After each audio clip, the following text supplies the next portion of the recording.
Welcome back to the best committee in Congress, the Ways and Means Committee. Before we get started, I just wanted to point out my dissatisfaction for receiving your testimony. We received your testimony at 7:08 last night, and we asked for every witness to do it within 48 hours. And whether you're in the party that I'm in or not, I think that that's just not duly proper within our committee.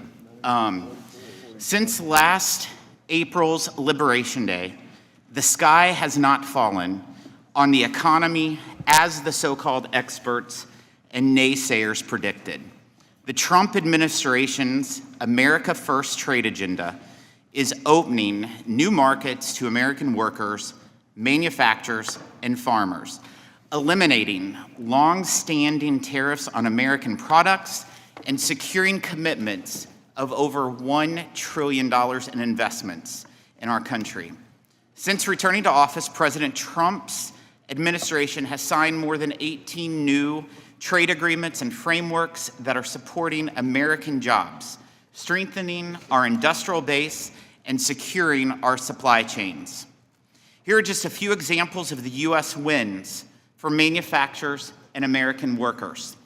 The European Union will eliminate tariffs on U.S. vehicles from 10% to 0. Cambodia eliminated all tariffs on imports from the United States, including going from 15% to 0 on a wide range of U.S.-made machinery and equipment. Taiwan will eliminate tariffs on most vehicles down from a previous range of 15 to 25%. Malaysia provided preferential tariff rates to most U.S. products, including chemicals, electrical equipment, and metals.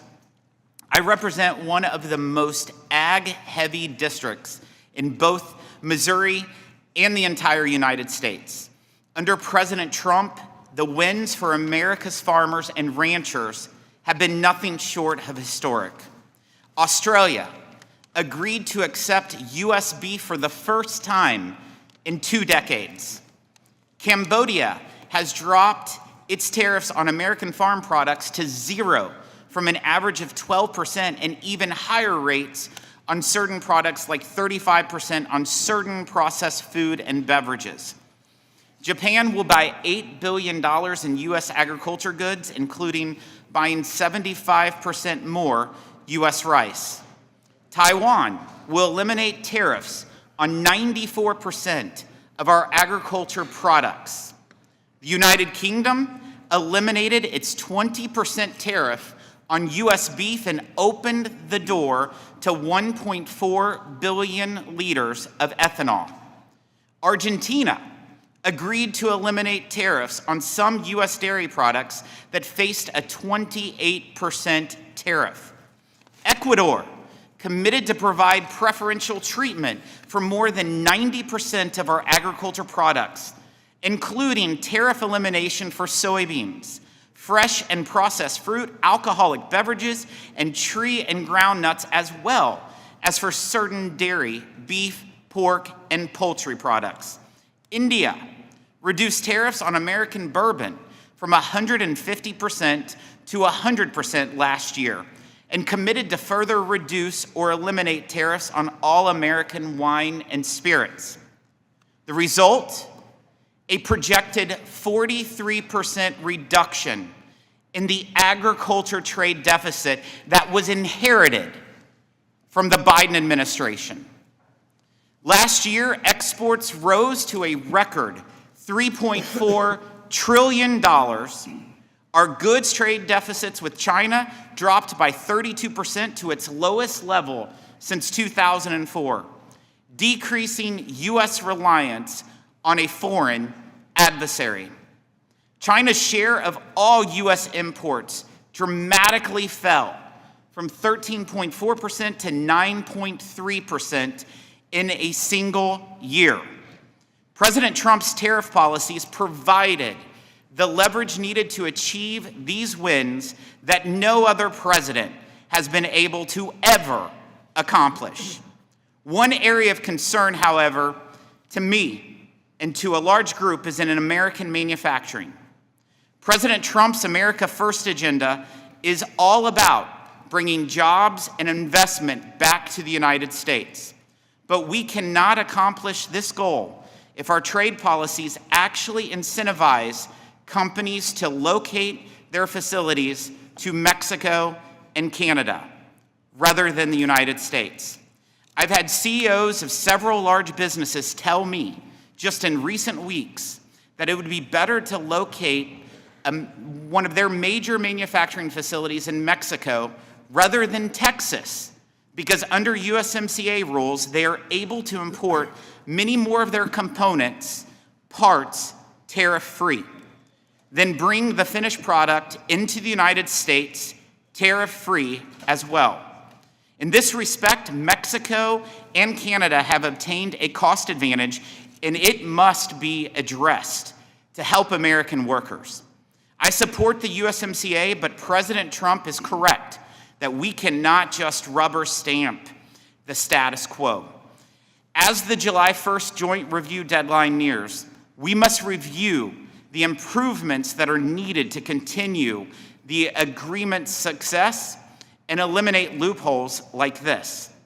We've also seen with USMCA how benefits can fail to materialize for American producers when trade agreements are not robustly enforced. Mexico should have never blocked imports of U.S. corn, which was not resolved until shortly before President Trump's swearing in. And American dairy farmers still have not resolved their dispute over access to the Canadian market.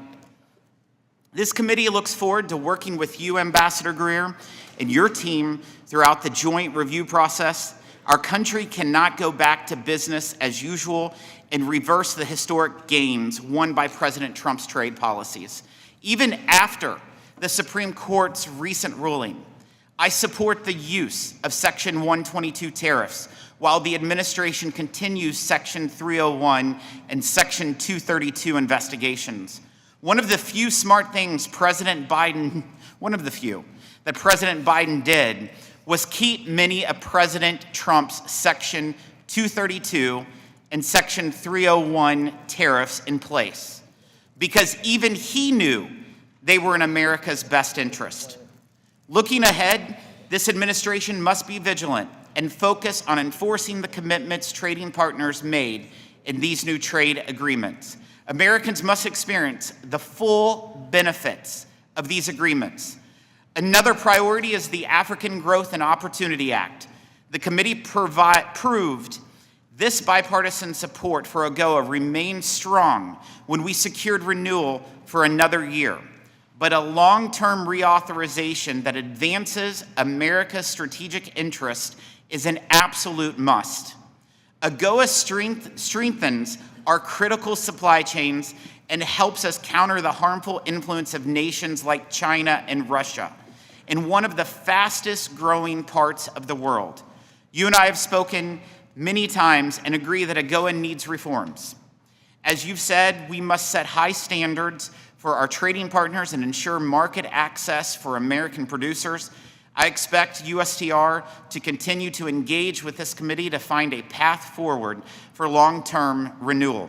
President Trump set the stage for a roaring economy that helps workers achieve the American dream with new reciprocal trade agreements, pro-growth tax relief and the working families tax cuts, and slashing regulations. We must continue tearing down trade barriers that hurt American producers, farmers, and workers, and hold our trading partners accountable. I'm pleased to recognize the ranking member, Mr. Neal, for his opening statement. Thank you, Mr. Chairman, and I want to acknowledge your admonishing the USTR's office for not getting that testimony into our hands at an appropriate moment. That's a basic legislative courtesy that we extend to each other here. So there's ample opportunity to review the testimony that has been submitted, and a reminder that not only are we a co-equal branch of government, but this is the committee that establishes trade policy based on tax considerations. So I want to welcome you, Ambassador Greer. If I were to ask today, what is America's trade policy, I don't think anybody would know.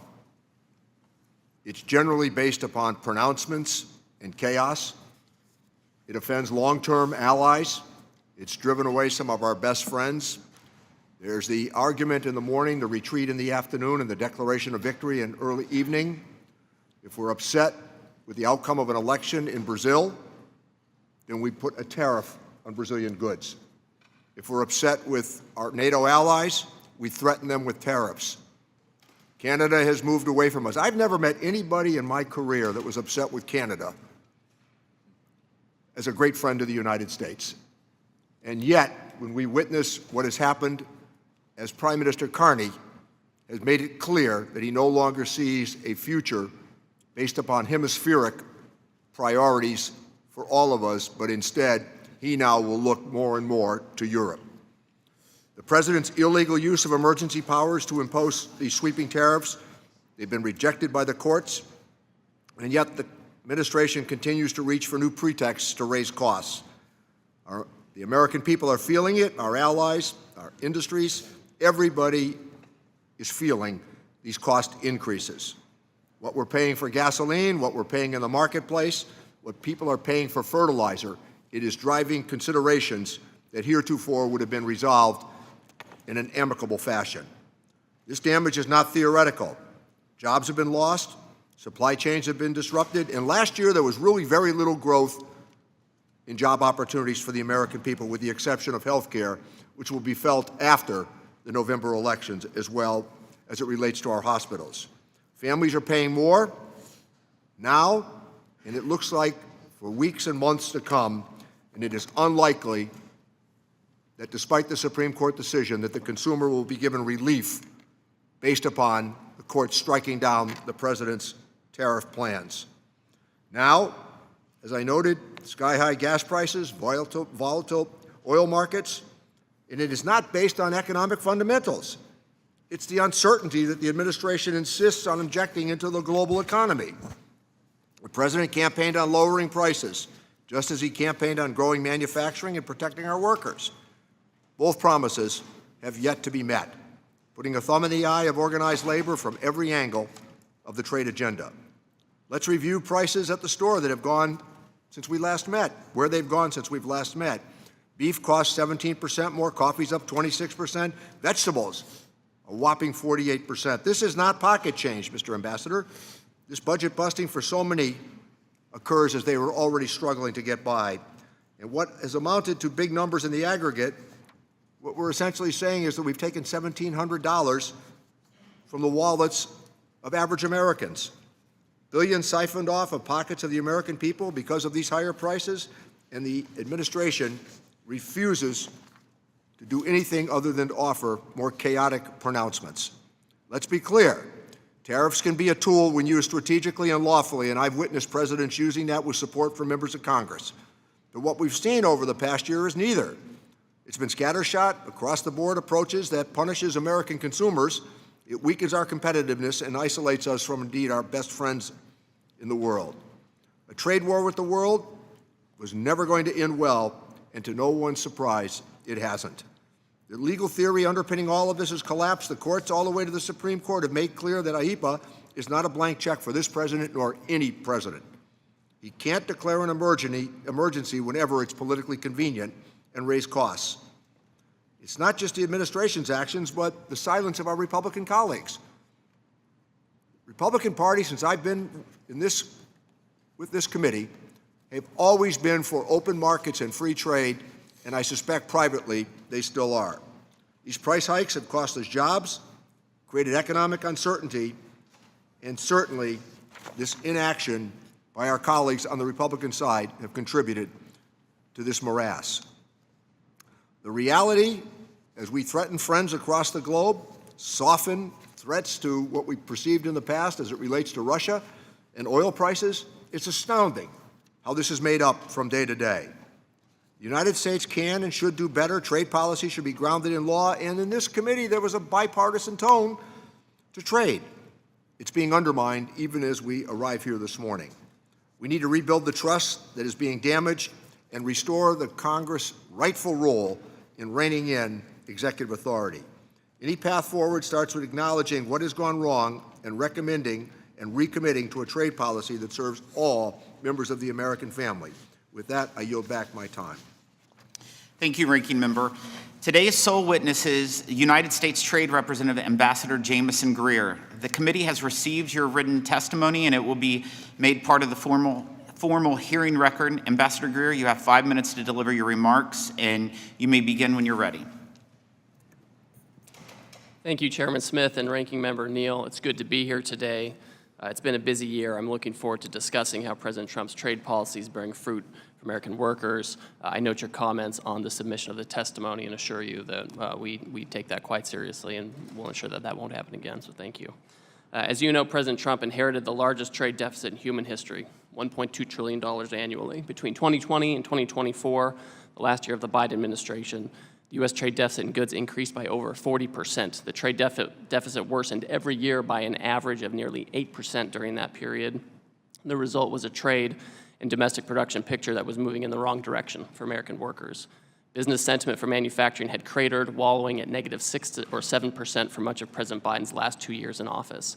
After initial recovery from the COVID-19 crisis, manufacturing jobs under President Biden dropped from 12.9 million in January 2023 to 12.67 million in January 2025, a loss of 230,000 manufacturing jobs in just 2 years under President Biden. Our supply chain risks also grew as critical production remained reliant on foreign sources or moved offshore. With the loss of domestic production, especially for food, prices remained high. Consider that in just 4 years, President Trump's first-term agricultural trade surplus had been replaced under Biden by the largest agricultural trade deficit in U.S. history. These circumstances arising from our trade deficit and more broadly our current account deficit represent a national emergency. And it's an emergency that Congress has recognized for decades. In the 1988 Omnibus Trade and Competitiveness Act, Congress made clear that, and I quote, "The principal negotiating objective of the United States regarding current account surpluses is to develop rules to address large and persistent global current account imbalances of countries, including imbalances which threaten the stability of the international trading system, by imposing greater responsibility on such countries to undertake policy changes aimed at restoring current account equilibrium, including expedited implementation of trade agreements where feasible and appropriate." And that's exactly what the President has done. In response to our growing trade and current account deficits, in just 1 year, a combination of tariffs and deals has helped drive a reversal in these trends. Since the introduction of the President's reciprocal trade program in April 2025 through February 26, the latest available data, the U.S. trade deficit in goods decreased by 24% compared to the prior period. Instead of an average 8% increase, we've now started reversing the trade deficit. And as the chairman pointed out, a large part of this is attributed to reduced dependence on China. Our trade deficit in goods with China fell to $200 billion in 2025, the lowest it's been since 2004. And China's share of total U.S. imports fell to about 9%, the lowest it's been since China joined the WTO in 2001. The President's program has also driven manufacturing business sentiment well above the low level seen during the Biden years. Real manufacturing worker pay has increased by $2,400 in 1 year under President Trump after falling $830 over the course of the Biden administration. Manufacturing productivity surged by 2.4% in the last quarter of 2025.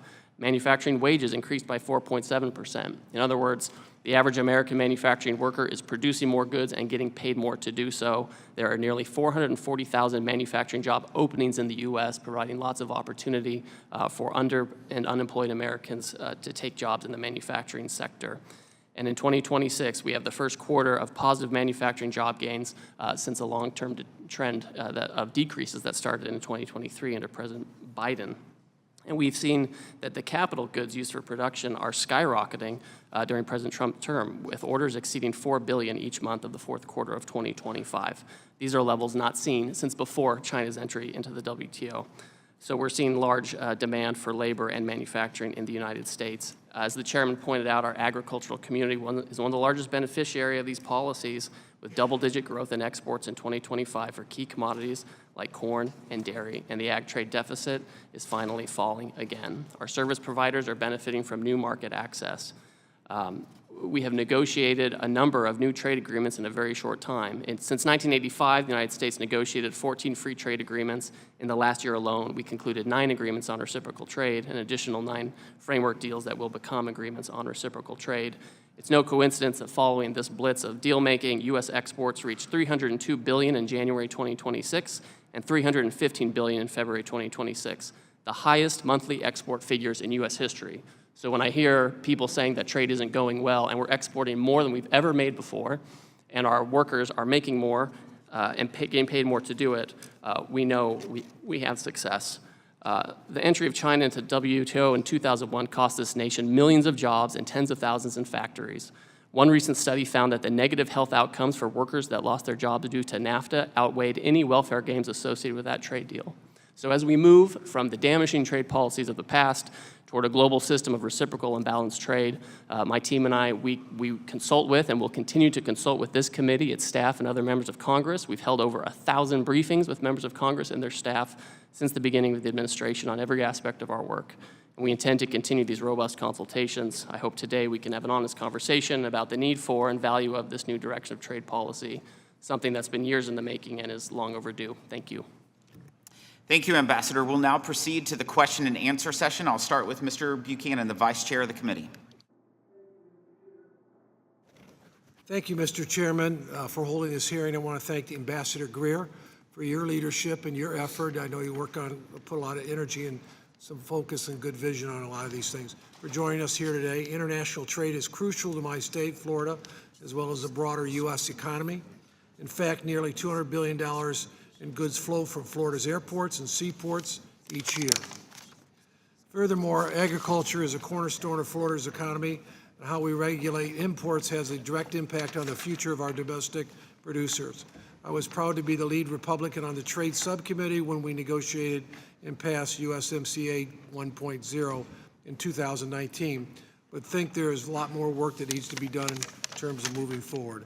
As we look ahead, it's important that we address areas where the agreement is not working as well as intended for American producers.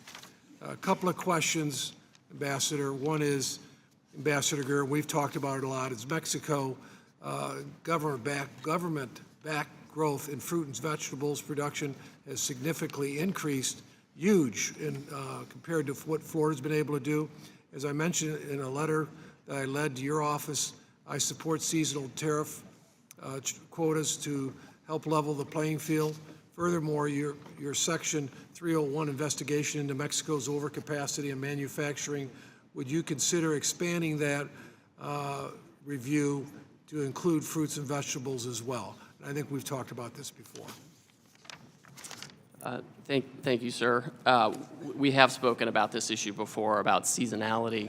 Obviously, we want to import fruits and vegetables when we don't make them, and seasons when we don't make them, and that's fine. But there are seasons when we do make them, and we need to make sure that there's not unfair import competition during that period. We want to protect our farmers who make these specialty crops in Florida and elsewhere. I was in Mexico earlier this week, and I raised this issue specifically with the leadership there. And so we expect that this will be included in our USMCA negotiations. To the extent there are other tools available, legal tools at USTR to address this, we're open to that as well. Yeah, let me just say, in terms of trade, I view it as kind of at the end of the day, it should be somewhat fair, and our farmers have had some success, but the numbers are like 5 times greater or something like that. It's a huge thing. So I want to talk to you more about that. Unfortunately, during the 4 years previous administration, we failed to secure new trade agreements and did not address the critical issues such as expanding markets access for U.S. companies. While I'm glad to see that President Trump has taken action over the last year, what more can we do as members to be, I think, as someone mentioned, we need to be, for a lot of reasons, more engaged. I think we end up at the end of the day a better product, and I think that's critically important. What's your thoughts? Well, as Chairman Smith pointed out, he signaled his robust support for the tariff that the president's imposing. All of these wins we're talking about, all the dairy from California that's going to go overseas, all the fruits and vegetables from Florida and other places that are going to go to foreign markets, all this new access, it is not due to moral suasion.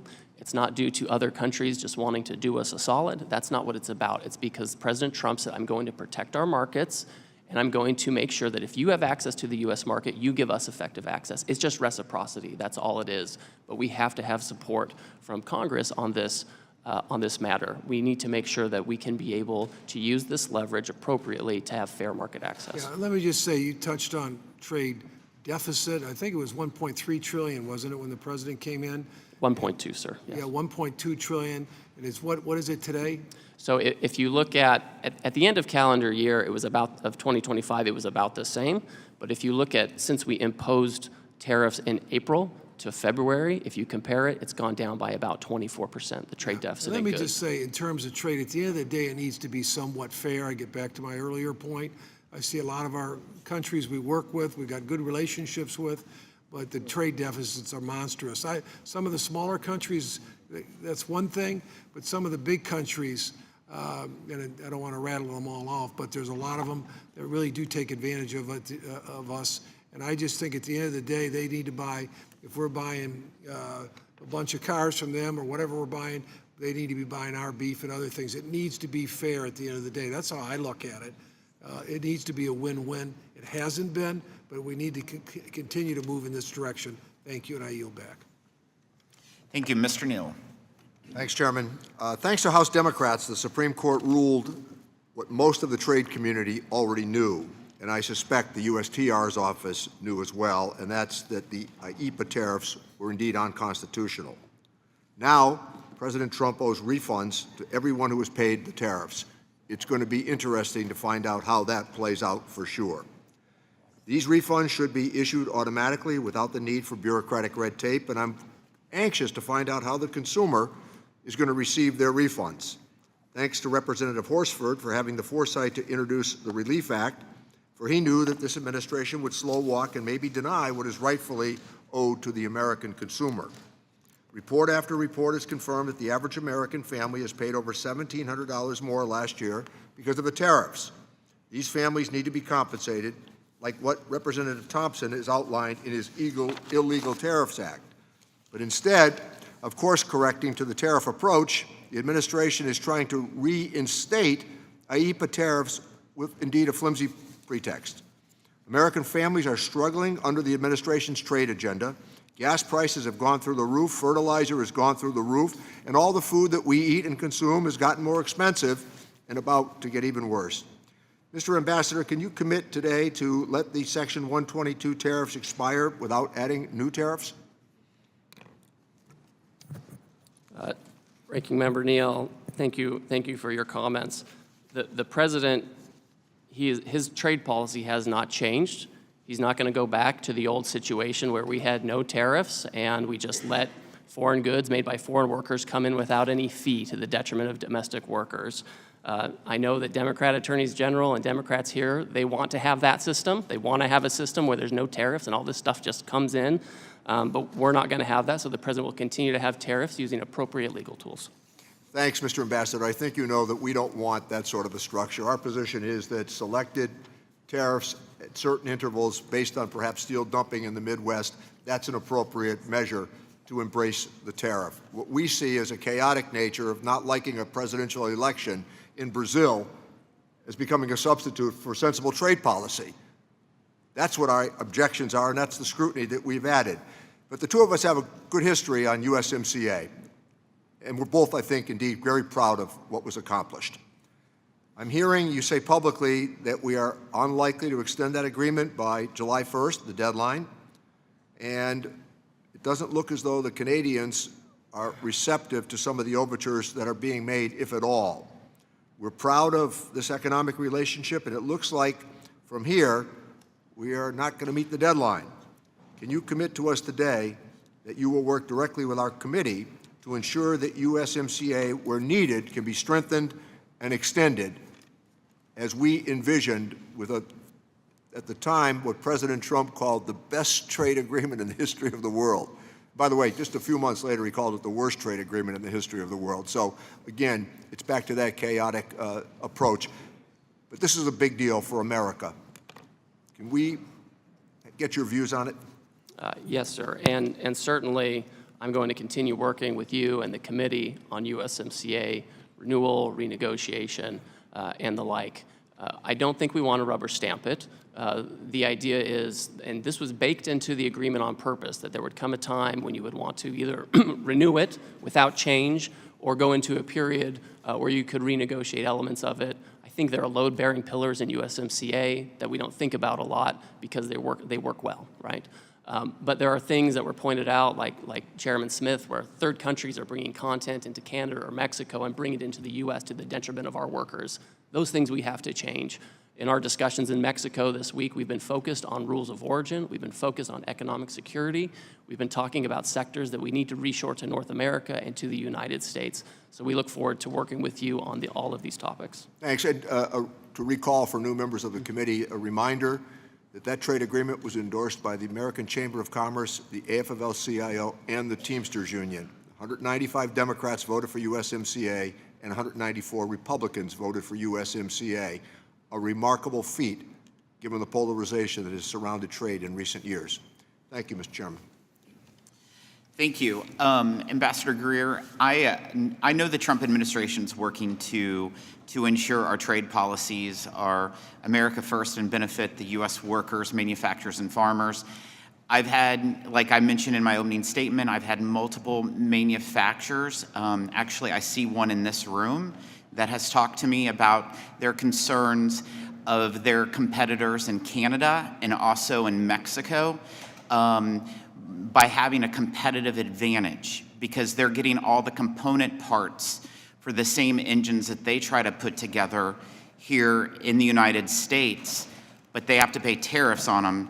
But all of these companies that are competing with them in Canada are not having to pay on their tariffs. And so this is an issue that if we really want to focus on manufacturing and investment of manufacturing in the United States, we need to make sure our people are treated fairly or better than people who live in other countries. So assuming the issue is on your radar, and I know it is, what is the administration prepared to do to keep those manufacturing jobs here and close the loopholes in USMCA that might provide incentives to ship jobs out of the United States?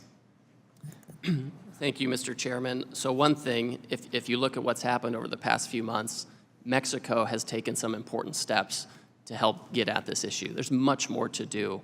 Mexico, on its own, has decided to raise tariffs on certain products from China and Vietnam and certain other economies. And this is because Mexico itself understands that it needs to be better aligned with the United States on trade policy to avoid the kinds of issues you're talking about, to avoid subsidized products coming in from Asia and elsewhere and undermining the North American market. So Mexico has already taken steps on this issue. We need to adjust the rules of origin. In Trump's first term, working with this committee, we adjusted rules of origin for automobiles, and that drove more investment in automotive production in the United States.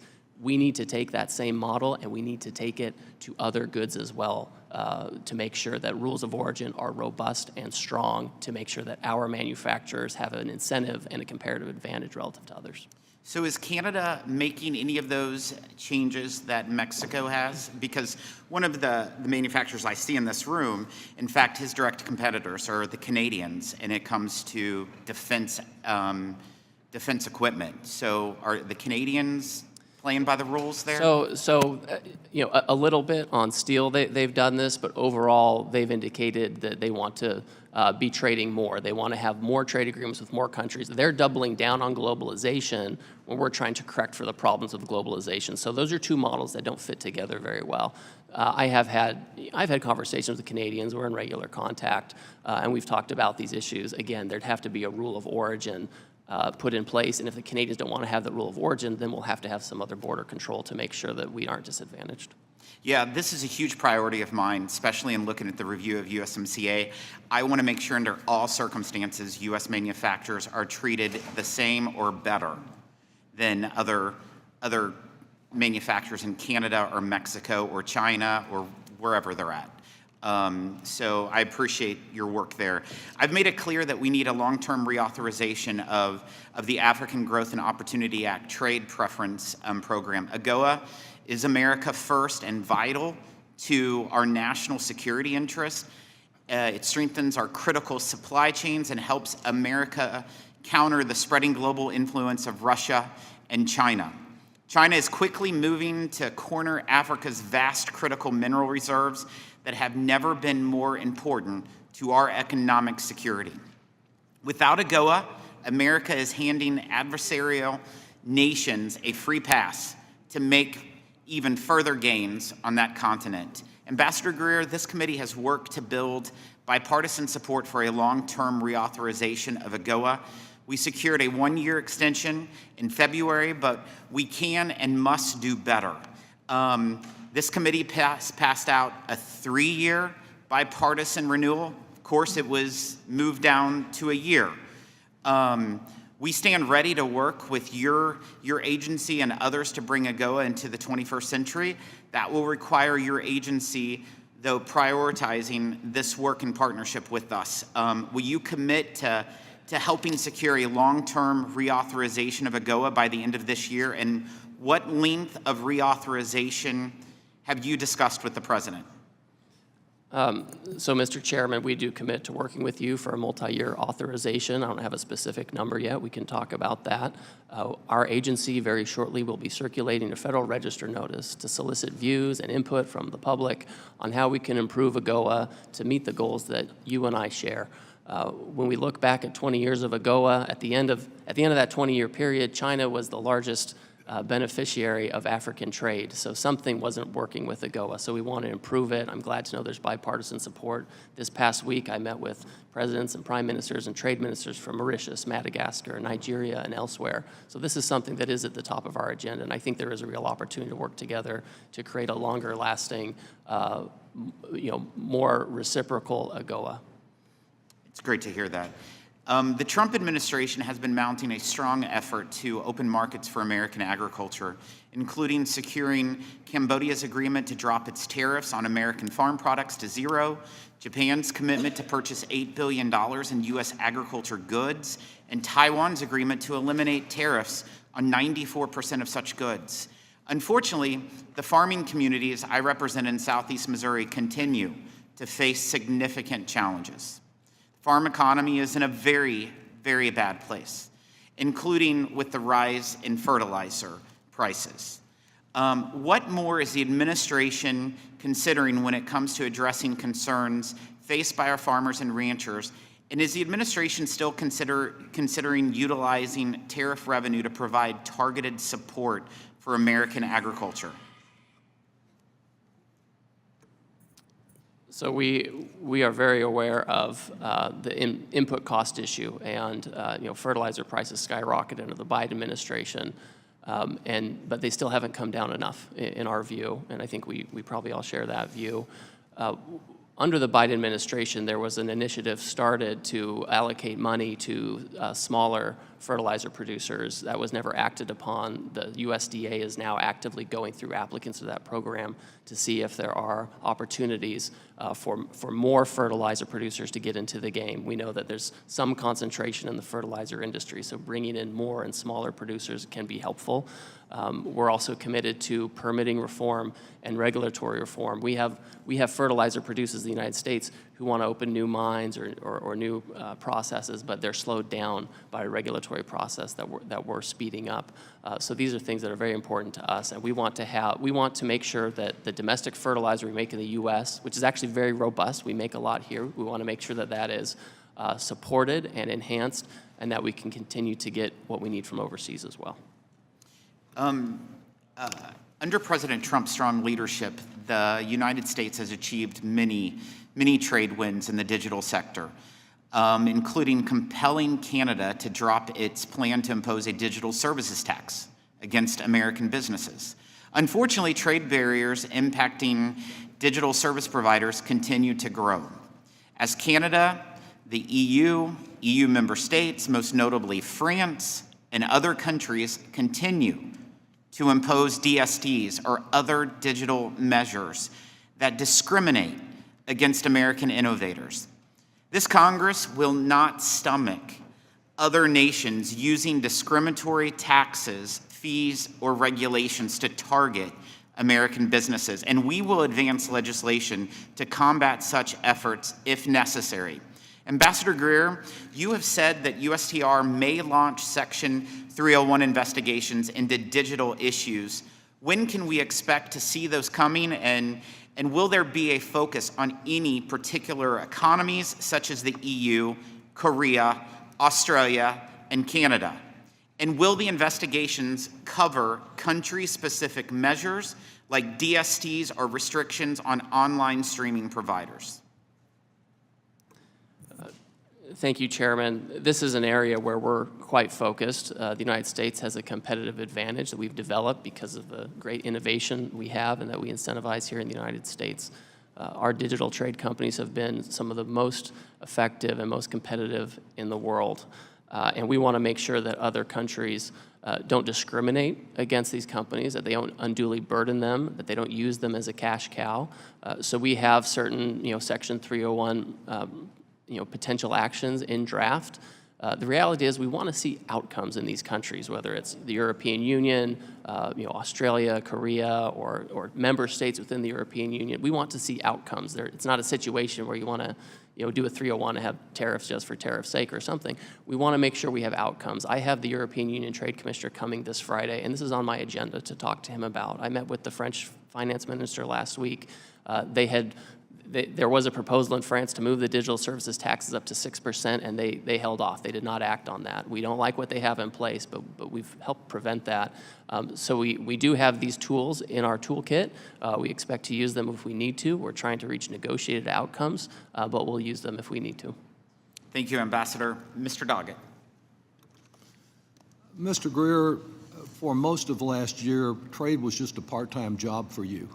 As you recall, shortly after President Trump fired a respected career ethics officer who had just been confirmed by the Senate for a 5-year appointment, you took over as director of the Office of Government Ethics. You also served as head of the Office of Special Counsel. So for much of last year, you were really juggling 3 different, normally Senate-confirmed positions, were you not? That's correct. And you were in charge of the ethical standards for this administration just after President Trump had fired the public watchdogs, the inspector generals at 17 federal agencies, and had emptied out the staff of the ethics office. One of your many responsibilities there as the top ethics director was to monitor compliance of senior leaders throughout not only the White House but the federal government. In your tenure, did you find anyone in the administration out of compliance? So during my short tenure at OGE, It was almost half a year, right? I authorized the career staff there, non-political staff, to operate the agency, and I didn't interfere in anything. I didn't find any ethical issues, nor did they bring anything to my attention. Well, let me ask you one that relates specifically to trade. Last October, when you finalized an agreement to dramatically lower tariffs for Vietnam from 46% to 20%, was it just a coincidence that Vietnam had just fast-tracked a $1.5 billion golf course and skyscraper outside of Hanoi for the Trump organization?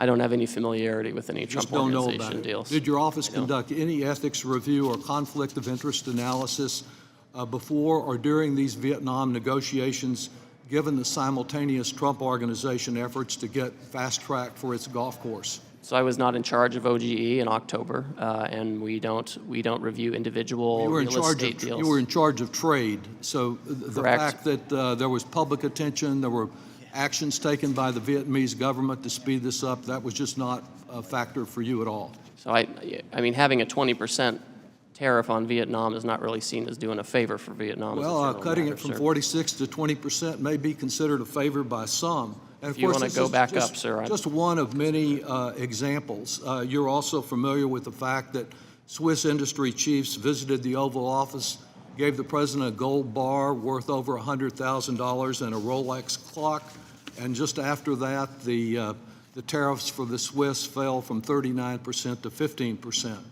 Let me ask you about what you told me last year about the way the trade office operated when you were chief of staff at USTR, and that was my concern about tariff exemptions and a number that were granted. Because as you know, the Government Accountability Office showed from its analysis of the exemptions that were granted during the first term considerable favoritism to those who've been Republican donors.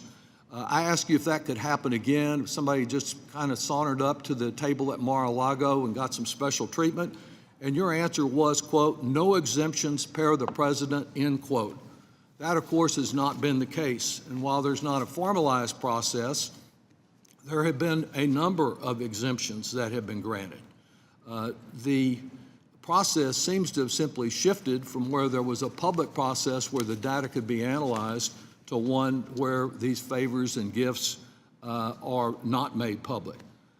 Did your monitoring as the chief ethics officer include insider trading? I can talk to the career staff at OGE. I didn't personally monitor any of this. Well, you were the director. Did it include betting and prediction markets? I can check with the Office of OGE. Yes, sir. Well, you got a request from Senator Schiff and Gallego to determine whether Trump and members of his family were using insider information about tariffs to profit. Did you take any action about that? Oh, I didn't. I'd refer you to the Office of the General of OGE. Well, you were in charge of it. That was one of your principal responsibilities there. As you know, the president one time boasted that a friend had made $2.5 billion off the market reversal concerning tariffs. But none of that involved you in doing ethical evaluation. That's correct.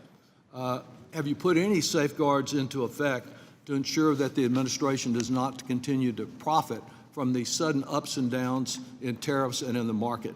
So I don't run the Office of OGE. When we do trade negotiations, there are a million factors that go into it, dealing with foreign countries. I'm sure there are. Et cetera. And so these are not. Do you disagree with the estimate from both Forbes and the New York Times that since Mr. Trump has been in office, his net worth has increased by about $1.4 billion in 1 year? I don't know what the president's net worth is. I'm sorry. Thank you. Mr. Smith. Thank you, Mr. Chairman. Thank you, Ambassador. I know you have been very busy. I know that you're getting some things done. I appreciate that. It kind of reminds me of John Madden's quote of "dogs don't bark at parked cars." And it reminds me that I think the Biden trade agenda was not just the parked car, but the car with flat tires. And the spare tire was probably flat too. So you and I have had good conversations. We share different perspectives, and I appreciate the fact that we can have a good conversation and I think arrive at a way forward that is good for America. And as you know, I represent a large swath of American agriculture. I'm very proud of that. But I know that you've been busy advocating for farmers, ranchers, service providers, manufacturers, and that expanding market access, protecting intellectual property, and combating anti-competitive practices are not simple tasks. I don't have to tell you that. But I believe that you have demonstrated your commitment to delivering. I appreciate that. Beyond negotiating 9 agreements on reciprocal trade, conducting Section 301 investigations, and securing past due commitments from current free trade agreement partners, you've also kicked off the 6-year review of USMCA. As you know, like I mentioned, my district leads the country in agriculture production. In 2025, Nebraska exported over $1.6 billion in agriculture products to Canada and Mexico alone. The USMCA review provides a unique opportunity to take stock of the North American trade relationship and ensuring any concerns are addressed. So my first question here, we know that the dispute settlement mechanism is particularly valuable in USMCA. I was disappointed to see how long it took on the biotech corn dispute with Mexico, but ultimately we prevailed, and I'm happy to say, on all those various factors. So I was just wondering if what you might be thinking about the dispute settlement mechanism as you enter into discussions with Mexico and Canada, and are there opportunities to make it more efficient? Thank you, Chairman Smith. So yes, I think there are opportunities to make it more efficient. I think you can put in rules to speed things along, rules to make sure no one can block selected arbitrators on a panel and that kind of thing. I think even more important than making sure that the mechanism works is making sure that we have the political will to actually enforce the agreement. I think under the Biden administration, we saw slow and limited enforcement. Our energy companies had a lot of problems in Mexico during that time, and eventually consultations were started, but no case was ever brought. So I think you have to make sure the mechanism works, and I think the bones for it are there, and we can do some things to make it more efficient, but you have to have the political will as well, and Mexico and Canada have to understand that we will act if they don't honor their commitments. Thank you. Separately, I know the administration has recognized that there are some products that simply cannot be produced in the U.S., and under the IEEPA tariffs, those products were placed on what was called the Annex 2 list. When the administration imposed tariffs under Section 122 after the Supreme Court decision, it maintained the unique treatment of Annex 2 products. As you complete the current Section 301 investigations, review their findings, and consider potential remedies, do you anticipate that any tariffs applied would have similar product coverage to those under IEEPA or Section 122? And if Annex 2 is maintained, would you consider expanding it to include any products identified as unavailable in our country through Section 301 public comment process? Well, at Section 301, there's an ongoing investigation, so I don't want to prejudge it, but what I will say is at a certain point, we will release our findings. If we think responsive action is needed in the form of tariffs or something else, we'll communicate that to the public. We'll have a comment period. People can then comment on, do they think certain things should be out, should be in, et cetera, and we'll take that into consideration. Okay. Well, I appreciate that. And again, I know that there are many points that we can celebrate of where you have very diligently gotten other countries to make concessions. I think clearly these concessions would not have been made by other countries without the pressure to do so.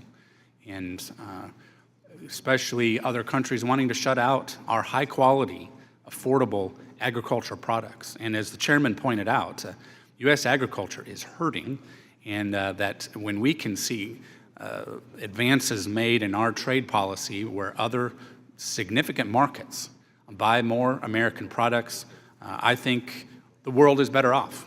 And given our efficiencies, certainly we want to bring more prosperity to U.S. agriculture. So thank you. I yield back. Mr. Thompson. Thank you, Mr. Chairman, for having the hearing. And I'd like to submit a number of articles and documentation for the record, all of which will support some things that I'm going to talk about and questions that I'm going to ask. And I'm glad that you got your information from the trade ambassador at 7 last night. We didn't get ours till 10 last night. Mr. Ambassador, thank you for being here. I've got a couple of questions to start with that I think you can answer them yes or no. The first one, is the President personally involved in setting trade policy for the United States? Yes, he is. Is the President a proponent of tariffs? He is. And was Liberation Day the President's idea? The President made this choice. He had a lot of options. That's what he wanted to do. Thank you. For the record, I want to establish that Liberation Day, or the plan to set tariffs on every country except Russia, is in fact a signature trade decision by this administration. And Mr. Ambassador, a strong manufacturing base is critical for our economic and our national security. And under this administration, we've lost 100,000 manufacturing jobs. And that information is what is documented by the information I just submitted for the record. And it's important to note that, notwithstanding your earlier comments, under the previous administration, we created 700,000 manufacturing jobs. The manufacturing job growth under the former administration was because of some great work that we did in this committee, in part. CHIPS and Science Act, the Inflation Reduction Act, my legislation to establish tax credits for renewable energy production, the bipartisan infrastructure law. We had a role in all of that, and it led to a successful manufacturing job growth. And after decades of manufacturing losses, the former administration created these manufacturing jobs, and the current administration has killed that progress. As the representative of one of the most productive agricultural districts in our country, I've seen firsthand the perseverance, the ingenuity, and the grit of American farmers. But sadly, fertilizer prices are up, fuel prices are up, farm debt increased in 2025, and it's forecasted to increase again in 2026. And farm debt is higher today than at any point since the 1970s, even higher than the farm crisis of the 1980s. And last year, farm bankruptcies raised by 46%. And again, that information is all in what I documented by what I put into the record. You know, Mr. Ambassador, Canada in 2024 was the largest export market for U.S. wine. And in response to this administration's trade policies, along with his talk about making Canada a 51st state, wine exports to Canada fell 78%. They fell 35% globally because of the trade policy that we're trying to struggle through. Emergency agricultural assistance to specialty crop producers in my district has been zero. The same in California, zero. And specialty crop producers in America, zero. Agricultural producers are being crushed by these high fuel prices, the high input prices, crushing debt, closed foreign markets, and intense competition from foreign competitors. American farmers and ranchers didn't cause this problem, yet they're paying the price for this administration's decisions. Mr. Ambassador, consumers paid more for groceries and other goods because of this administration's tariff. As has already been pointed out, about $1,700 a year have been extracted from the family pocketbook across the country. As Mr. Neal mentioned, I have legislation to make sure that in refunding the tariffs collected under the illegal tariffs, that those monies are refunded to the people who paid them, American consumers, and not sucked up by corporations who pass them on to consumers. And I'd like to get a commitment from you, Mr. Ambassador, to work with me in my office to make sure that we're able to get that money back to the consumers who paid it. Can't hear you. Customs and Border Protection is on it, and they have a portal that's been open for a few days. So you'll work with us to make sure that we get this to the right people? Customs and Border Protection, yes, sir. Thank you very much. I yield back. Thank you. Mr. Kelly. Thank you, Chairman. Mr. Ambassador, thanks for being here today. Just to clear the record a little bit, because there's a book called Rules for Radicals that kind of fits in. So if you do something wrong, you always blame the other side for doing it. So I keep hearing about inflation, and I think that sometimes we forget that the high inflation was really on June 13th, 2022.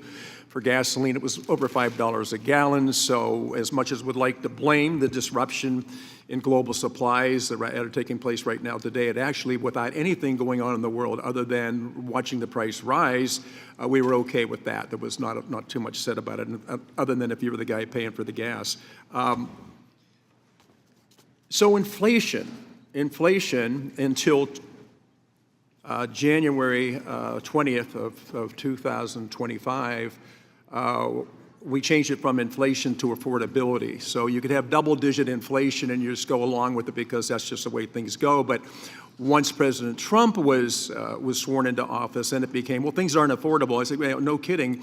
When did you start shopping? The 21st of January, or were you actually shopping ahead of time? So this Who Struck John stuff really doesn't do anything to help our fellow Americans. And we've watched the loss of jobs and everything else happen over the years. Now, one of the questions I wanted to ask you is that we've seen an acceleration of Chinese investment into North America, especially in the automobile industry, which I'm very, very close to. China's intent is not fair competition, never has been. China's goal is not to compete in the U.S. market, but instead to hollow it out and ultimately limit consumer choice to Chinese brands. Now, such investments pose a significant economic and national security risk to U.S. commerce, as goods can be transshipped through Mexico and into heavily integrated supply chains which enjoy preferential treatment under the USMCA. So as President Trump prepares to head to Beijing for a summit with President Xi next month, and engagement around the 2026 USMCA joint review picks up, how is USTR approaching its evaluation of Chinese investment in North America? And I would just point out to people, it would be nice if America, we saved the world several times, and then because these people were devastated, we opened up our markets to them and said, you need to get back on your feet. We want to help you get there. And we did. We helped them get there. But in order to pay us back, what they did is they came up with tariffs that we couldn't meet and non-tariff trade barriers, which I think is a very clever way to keep you out of our markets. So with the president going to China, what do you think? What's the agenda? How can we protect U.S. markets? I think everyone knows that no one has been more clear-eyed on the challenge posed by China, the economic challenge and national security challenge, than President Trump. This is why he put tariffs on China in the first term, including on Chinese automobiles. It's why he pioneered rules on information and communication technology to make sure that vehicles that have that there was a regime so that vehicles that have technology from China in them can't be used in the United States. And as the chairman mentioned before, one of the things that President Biden did is he kept those tariffs in place, and he used those rules to make sure that we're protected from this concern. And so when we go to China next month, we will be trying to have a proactive agenda and talk about areas where we should be trading, areas where we should be selling to them, and we can be buying from them. These are non-sensitive goods. That's where we're going to focus our conversations. Yeah. Look, I think we've all watched this for so long. I don't know of a more generous nation in the world than America. And as I said earlier, anytime anything goes wrong anywhere in the world, it's always America that shows up first. If it's some kind of a disaster, some kind of an imbalance, whatever it is, we're always the first one to put our wealth and the lives of men and women. We go and try to help everybody that we can help anytime they're out there. I've just been appalled by the way the rest of the world has treated us, and that when it comes time that we actually would work with each other to get there, these non-tariff trade barriers have shut us out. And I can tell you, from being in the automobile industry, and I do handle cars that are made in South Korea. I've been to South Korea many times. Please try to go to South Korea to come time and try to find a Chevy or a Ford or a Ram. Try to find any of those on the roads there. You'll find out that those are very hard to find. And the problem is non-tariff trade barriers. As much as I love the Korean people, and the fact that they should love us, because I think in the early 50s that we were the first responders to get there and help them out. I've just always noticed that the rest of the world always treats us like we don't have to worry about everything. The Yanks are going to be okay. Don't worry about them. You don't have to trade with them. You can keep them out of your markets. But if you get in trouble, pick up the phone and give them a call. They'll be the first responders. I really appreciate what you're doing. It is a tough, tough job. So thank you. Any way we can help you, please let us know. Thank you, Mr. Larson. Thank you, Mr. Chairman, and Mr. Ambassador. Welcome to the committee. I want to associate myself with the remarks of Leader Neal and also bring attention to, unfortunately, words matter, and our president still hasn't clarified, even as we watch as the clock still ticks, on the elimination of an entire civilization. He also has called affordability a scam. I assure you that it's not a scam to the vendors that I represent in my district in Hartford, including restaurant owner Enrique Rodriguez, who told me that his food costs were up by as much as 40%. He hadn't seen a profit in 6 months because he refuses to pass on those costs to consumers. Mr. Chairman, I'd like to enter into the record an article from the Connecticut Public Radio entitled Latino Restaurants in Hartford Reckon with Tariffs as SCOTUS Considers Case. That tells the story, I believe. Without objection. Thank you, Mr. Chairman. Don't get me wrong, Mr. Ambassador. Tariffs can be important. They can be an important tool in helping to address trade abuses by other countries and leveling the playing field for American workers. But that's not what the president is doing. His policies have resulted in the loss of more than 100,000 American manufacturing jobs, and he is openly hostile to American labor and workers. That's why I'm a proud supporter of Ranking Member Sanchez's bill to stop these disastrous Trump tariffs and require Congress to vote before new tariffs can go into effect. And that's the key issue here in the legislative branch of government, is requiring a vote, as is required by the Constitution, something the president seems that he is above the law and doesn't have to follow. And whether it's declaring war or ignoring the role of Congress with respect to setting tariffs. Ambassador Greer, during an interview yesterday on CNBC, President Trump said of tariff refunds, "We're giving a lot of money back to people that hate our country." Ambassador Greer, especially with America's 250 years approaching that celebration, do you agree with the president that small businesses applying for refunds they're owed from the president's illegal tariffs on taxes hate our country? So the tariffs were very effective at keeping out foreign goods made by foreign workers. And the money, a lot of it is going back to actually foreign companies, U.S. subsidiaries here. We know there are small businesses who are unfortunately dependent on China for their supply chains, and we don't like that. Do you think that these people hate their country? Oh, of course not. Small businesses don't hate our country, but we don't want them dependent on China. We'd much rather buy American. We don't want them dependent on China either, but we do want them to get the refunds for something that has been burdensome for them and placed on their backs and has hurt them, as it did Enrique Riquet. Well, they can apply in the portal and get what they're due.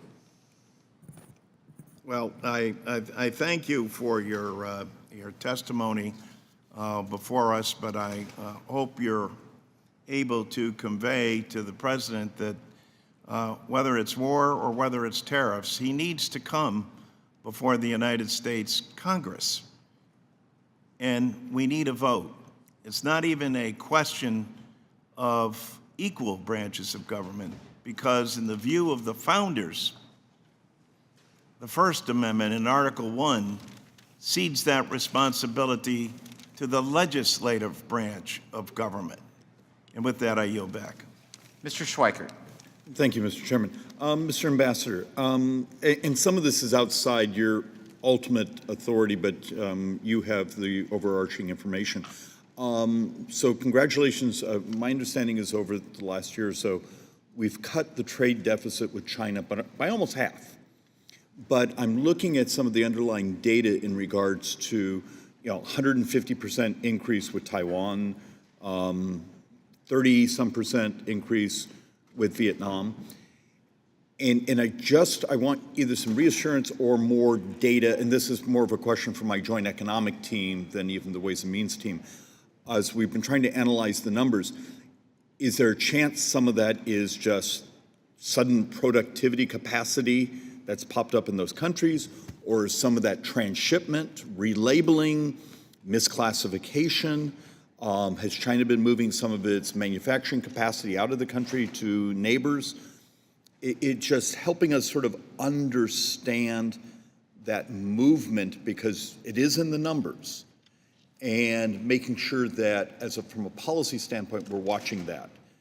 Help me on what the success you've had on China, but also the fact that some of the neighboring countries that we're much friendlier with, their numbers have really spiked. Yes, we watch this very closely because we know that China, there's always been a transshipment issue with China, certainly other countries. When we look at our trade deficit in goods, we are looking starting in April, because that's when the president put his program into place.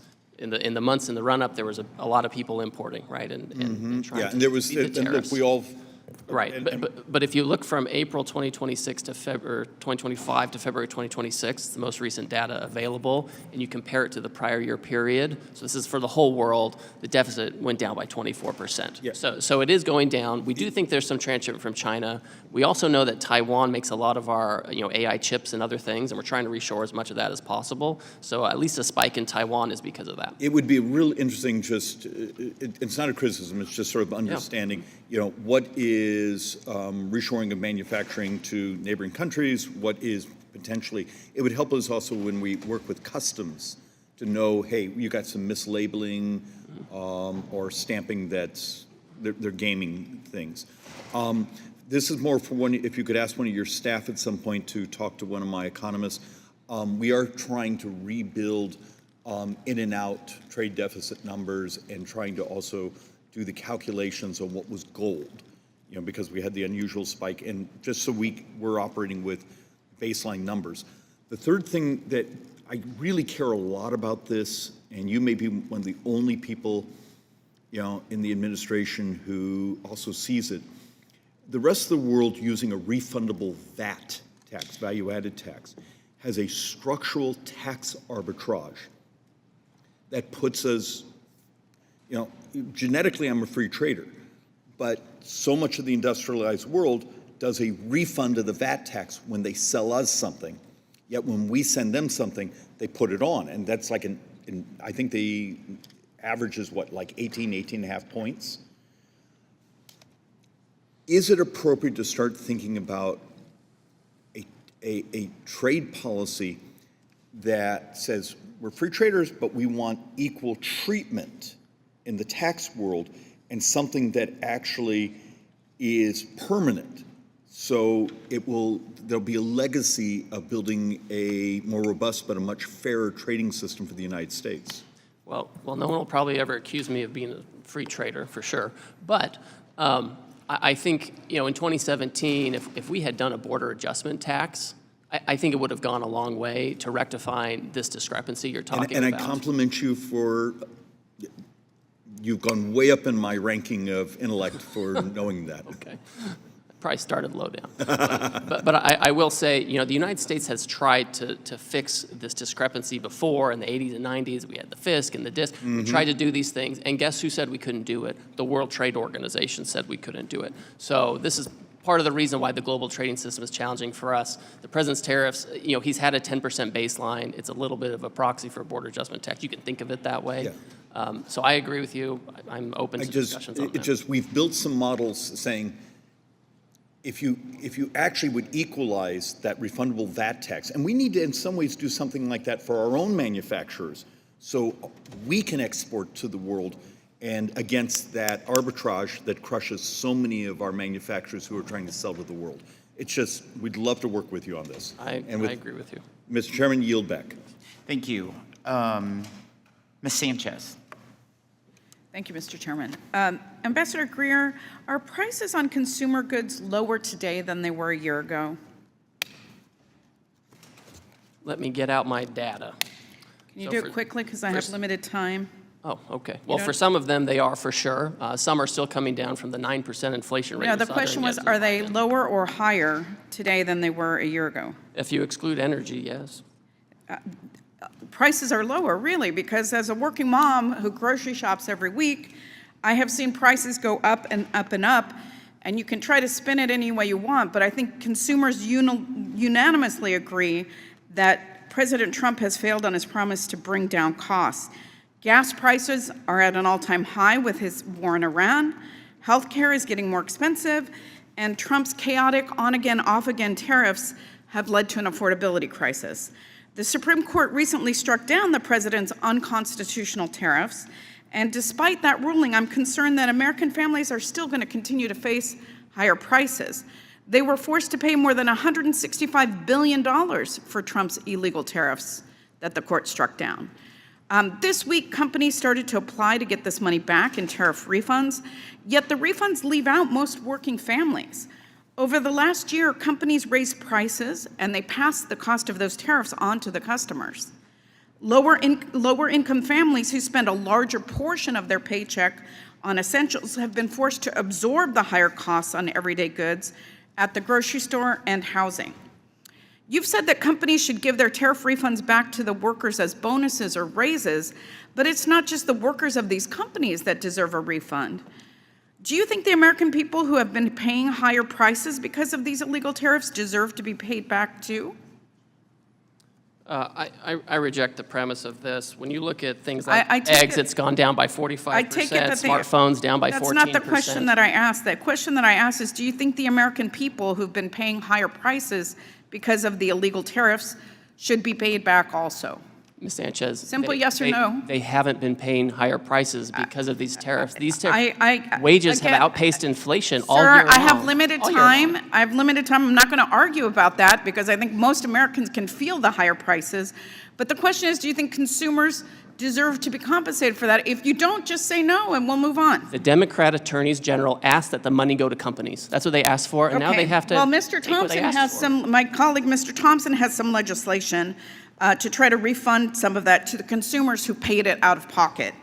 And small businesses, you said, can apply for the tariffs. What about the small businesses who had to shutter their doors because they couldn't compete because of the tariffs? I've had constituents who own businesses tell me they've had to close their doors forever because they couldn't absorb the cost of the tariffs.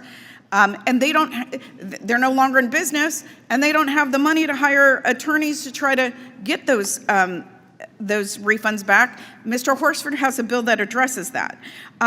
There really isn't any end in sight to these crazy tariffs either, because the president said he's going to reimpose the same tariffs using other authorities. All this begs the question is, why is the Trump administration so fixated on tariffs?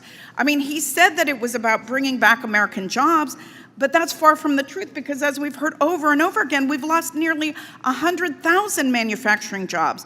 So if Trump's crazy tariffs aren't supporting the American worker, who are they for? I want to bring your attention to the fact that it was recently reported that ArcelorMittal, a European steel company, gifted to President Trump $30 million worth of foreign steel for his White House ballroom vanity project. Last October, President Trump spoke about the steel donation at an event with billionaire donors, saying the European steel was great steel as opposed to garbage steel. Just 2 days after that speech, ArcelorMittal benefited from a new tariff exemption for steel and aluminum products. Ambassador Greer, do you think it's okay to grant tariff exemptions to companies in exchange for their donations to Trump's White House ballroom? No, and I'm not aware of any. Okay, can you at least agree that the White House, which belongs to the American people, should be built with American materials and not foreign ones? I don't have a bill of materials for the ballroom. I'm not involved. But in it. I'm not asking if you're involved in that. I'm asking a simple question. Shouldn't the ballroom be built with American goods? I mean, I think that we want to, be able to, not have the American taxpayer saddled with something and With a vanity project for building a brand new ballroom that nobody asked for? The president. I see that my time has expired. Okay. So I will yield back before the chairman admonishes me. I would never do that, Ms. Sanchez. Mr. Arrington. With all due respect, Mr. Chairman, what needs to expire is this false narrative that somehow inflation was a problem that occurred on account of the policy decisions of this president and Republican leadership. Lest we have a bad case of amnesia, let's recall the 4 years of failed economic policies, zero leadership in trade, unbridled spending that drove this country to a place where we had inflation like we haven't experienced in almost a half a century. 20% increases in prices across the board. And that was the cost of living disaster that the American people were living with. And that is the deep hole that our country was in when President Trump showed up his first year. It's amazing. We never heard this narrative from our Democrat colleagues, Mr. Ambassador, until now. But I think it's important to set the record straight. I'm reminded, by the way, that food prices, because we have a lot of agriculture, a lot of fruit producers in my district, went up by almost 30% during the tenure of President Biden and only 2% since this president has been in office. In fact, inflation and interest rates have come down from the fourth quarter of the Biden administration, the last quarter of that administration. Mr. Ambassador, please work with me here on some simple questions that might elucidate the metrics of success in trade with this president versus the last president. Let's start with goods exported. Is it true, yes or no, that the goods exported have been record levels in 25 and on pace to even higher record levels in 26? That is, exported goods from the United States. Are they up at a record level in 25, on pace in 26, yes or no? Yes, we've never exported this much in 250 years of American history. Okay, I think the American people would say that's a win for the US of A. How about our dependency on China? I think most people would say that they were worried about the national security implications of supply chain dependencies, especially with our adversary China. True or false, yes or no, are we less dependent today on China vis-a-vis trade? My understanding is that the trade deficit with China is down 30%. Is that correct? Yes. Okay, that's a win for the US of A. So let's cut through the false narrative. I think it's really projecting the guilt of having put the most regressive tax on working families that we've seen in over 40 years. But nevertheless, the facts belie that narrative. And let's go to another one. Record foreign direct investment as sidecar agreements to the deals that have been done to give us basically greater access into foreign markets. Trillions of dollars, I don't know the exact amount, but is that a record amount of foreign direct investment associated with these trade deals, Mr. Ambassador? Yes, it is, and countries know that if they want to have access to our market, they need to bring manufacturing here, and so they're investing to do just that. What else have I left out in terms of the successes that have been achieved because of the really good and hard work that you and the President have done to address the trade imbalance and the unfair trade practices perpetrated on our country? Because you see, Mr. Chairman, we're in very dark and difficult times for our country, I believe. This is an inflection point, and that was an historic election that gave our president the Oval Office, gave him a mandate, gave him unified Republican leadership. And what he has done has been an exception to presidents of all parties for as long as I've been alive, maybe since Ronald Reagan. He's done the very difficult things that no one else seems to have the political courage to do with respect to the border, with respect to avoiding a nuclear Iran, and with respect to restructuring the World Trade Order so we don't bankrupt this country or we're not in a very bad position from a national security perspective with respect to dependency. Any last big metrics I left off of y'all's track record of success? I think it's important to just see how the president's manufacturing jobs under the president are finally positive in the last quarter for the first time since the Biden years. Manufacturing productivity is the highest it's been.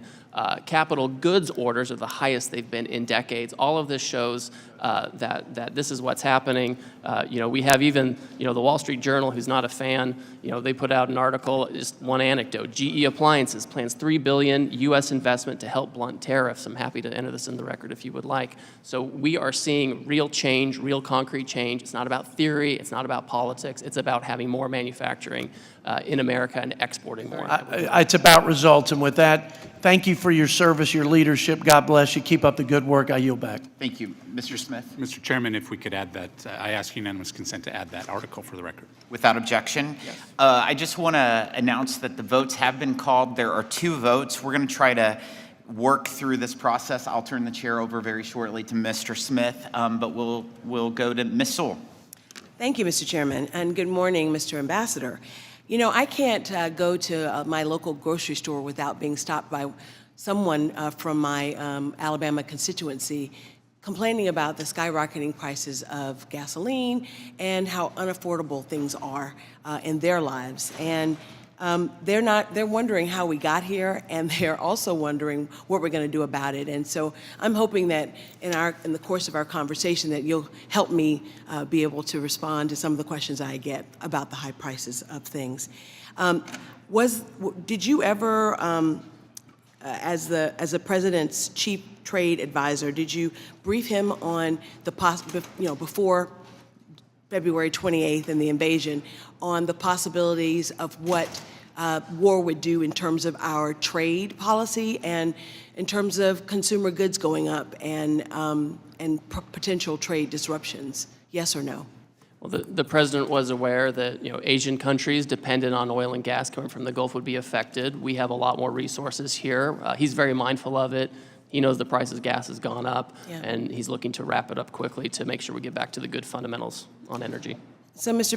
Mr. Ambassador, sorry.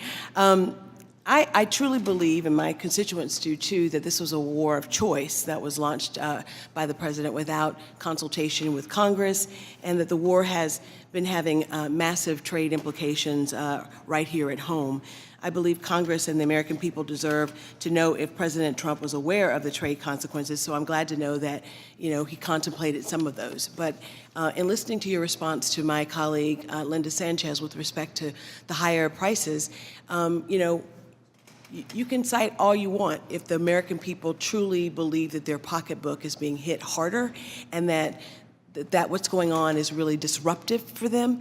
You know, I represent a rural community in the Black Belt, the heart of the Black Belt in Alabama, and my farmers are already suffering from higher fertilizer costs. We talked a little bit about this today, but I wanted to get into it a little bit deeper because, you know, so many of my constituents, my farmers, didn't have the resources to buy fertilizer before all of this happened, and so a lot of them are being impacted about planting season. I mean, planting season's come and gone, and many of them didn't make their crops this year. And so, you know, I think you know that 30% of the world's fertilizer supply passes through the Strait, and the president, I'm sure, is aware that his actions have increased fertilizer pricing. It's on the news all the time. But rising fertilizing prices is a very real problem for my district. Over 300 Alabama farmers were recently surveyed by the American Farm Bureau, and almost 80% of the farmers said that they will not be able to buy all of the fertilizer they need for this growing season. Nitrogen-based fertilizer prices have soared over the last months by over 30% since the invasion, and only 12% of my farmers in Alabama have purchased fertilizer in advance of planting season. This will surely mean that they'll have a lower crop yield and that prices will increase for the food that they do supply. In the survey, 92% of Alabama farmers reported that their financial conditions were worse since last year when President Trump took office. What do you think I can say to the 92% of my farmers who say that they're worse off? So first of all, we're aware of the effects on fertilizer, particularly for spot prices, which is what I think you're talking about. A lot of farmers were covered up in advance, some weren't, and those who are buying on the spot market are seeing increases. You know, we get a lot of potash from Canada. That's all, you know, duty-free. We do a lot of phosphate here in the U.S. Nitrogen we do get from overseas, and that's where we're very focused. Yeah. I think and there has been disruption with the Strait being closed. There has been disruption, yes. I mean, nothing is cost-free. When you have an Iran that's threatening to go nuclear, I mean, what's the cost of leaving that alone and letting them do it, right? That's a much higher cost to everybody. So well, we can agree to disagree. I think that Congress should have had the opportunity to know why we were getting into this war and what consequence, and have the opportunity to have a healthy debate about what the pros and the cons. Nevertheless, we are where we are right now, and I can't tell you with all sincerity how every day that I'm home I hear something about rising prices, and so I think that it's important for us to know that wars have consequences, And I think all of us know that there are consequences, but I'm here to tell you, Mr. Ambassador, that the cost of food, fertilizer, the cost of gas, all of those are hitting the pocketbooks of ordinary Americans that I represent, and they really, really, really want the president to know that they're hurting. Thank you, and I yield back the balance of my time. Mr. Hearn is recognized for 5 minutes. Thank you, Mr. Chairman. Thank you, Ambassador Greer, for being here today. Really appreciate it. I want to start by saying thank you for your leadership or your commitment to strengthen America's industries. I have a couple of questions I'd like to take this opportunity to address. We have spoken on multiple occasions about the issues facing Oklahoma veteran-owned aerospace company Covington Aircraft. Aaron Abbott's sitting right behind you there. He's up here a lot talking about this issue over the last couple of years. And I just appreciate the chairman expressing his support for Covington in his opening comments as well, and I want to expand on these points a little bit if I could. Covington supports critical maintenance and overhaul work on Pratt & Whitney Canada PT-6 engines used in agriculture, emergency response, and military aircraft. In alignment with OEM requirements, Covington must source certified replacement parts through the authorized Canadian supply chain. As a result, are subject to a stack of tariffs. The same fully assembled engine entering from Canada may receive more favorable treatment under USMCA.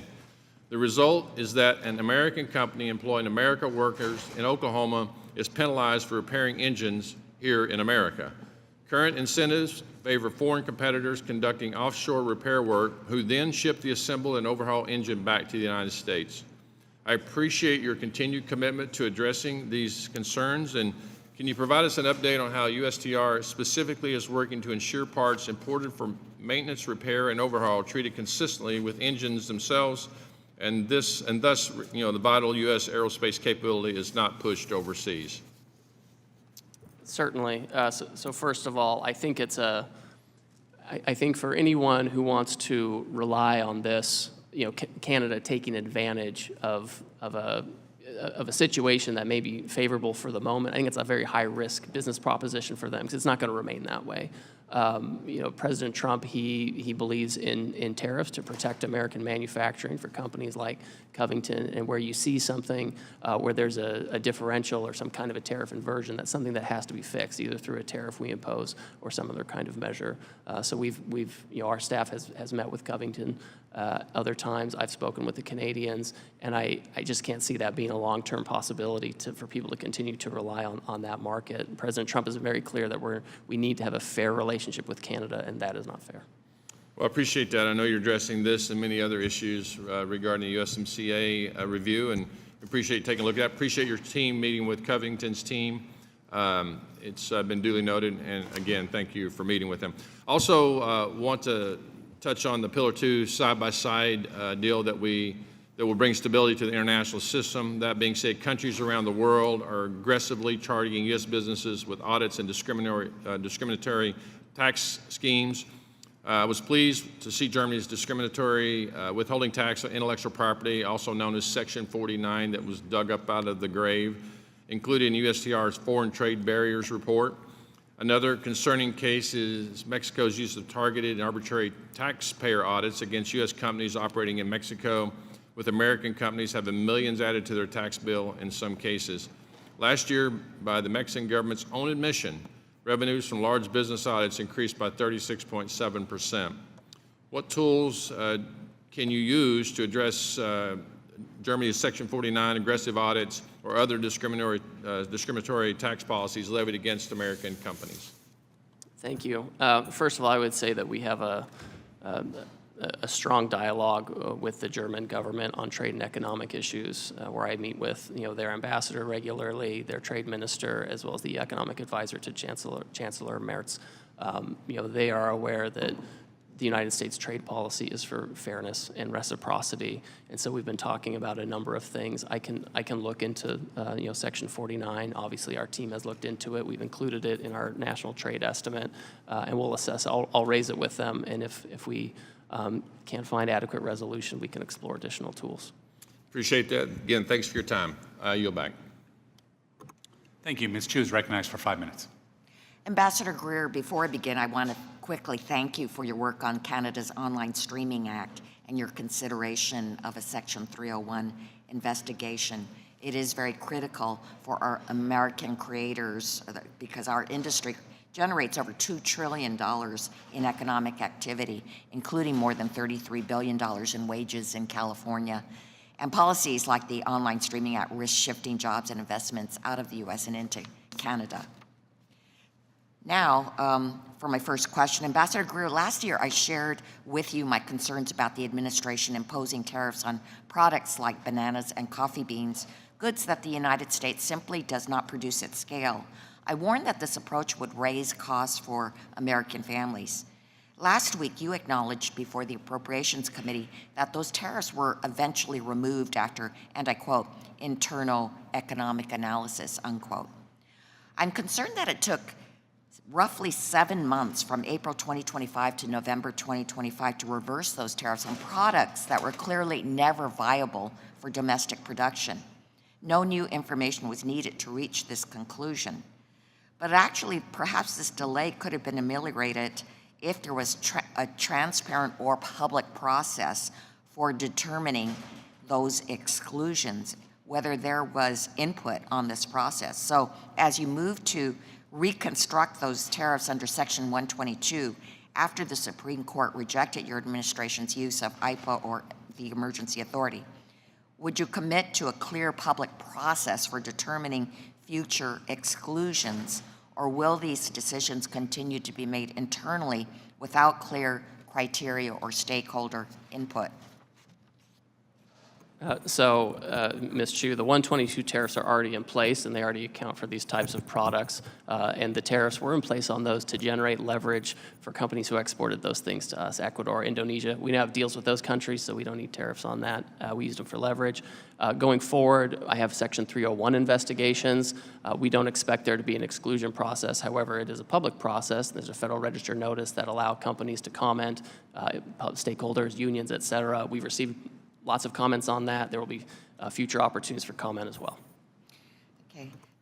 And now what I would like to ask is, what you described underscores a broader concern that I want to raise. When tariffs are imposed broadly and then exemptions are granted behind closed doors, it creates a system where relief is not based on clear rules, but on access and discretion. And increasingly, it is starting to look like a pay-to-play system where the well-connected can secure relief while everyone else is left to bear the cost. Over the past year, those who've chosen to bow down to President Trump have been rewarded with tariff relief or exemptions shortly after, while everyday people like my constituents in Southern California watch in disgust as this administration refuses to do anything to refund them the money they were forced to spend due to tariffs we knew were illegal all along.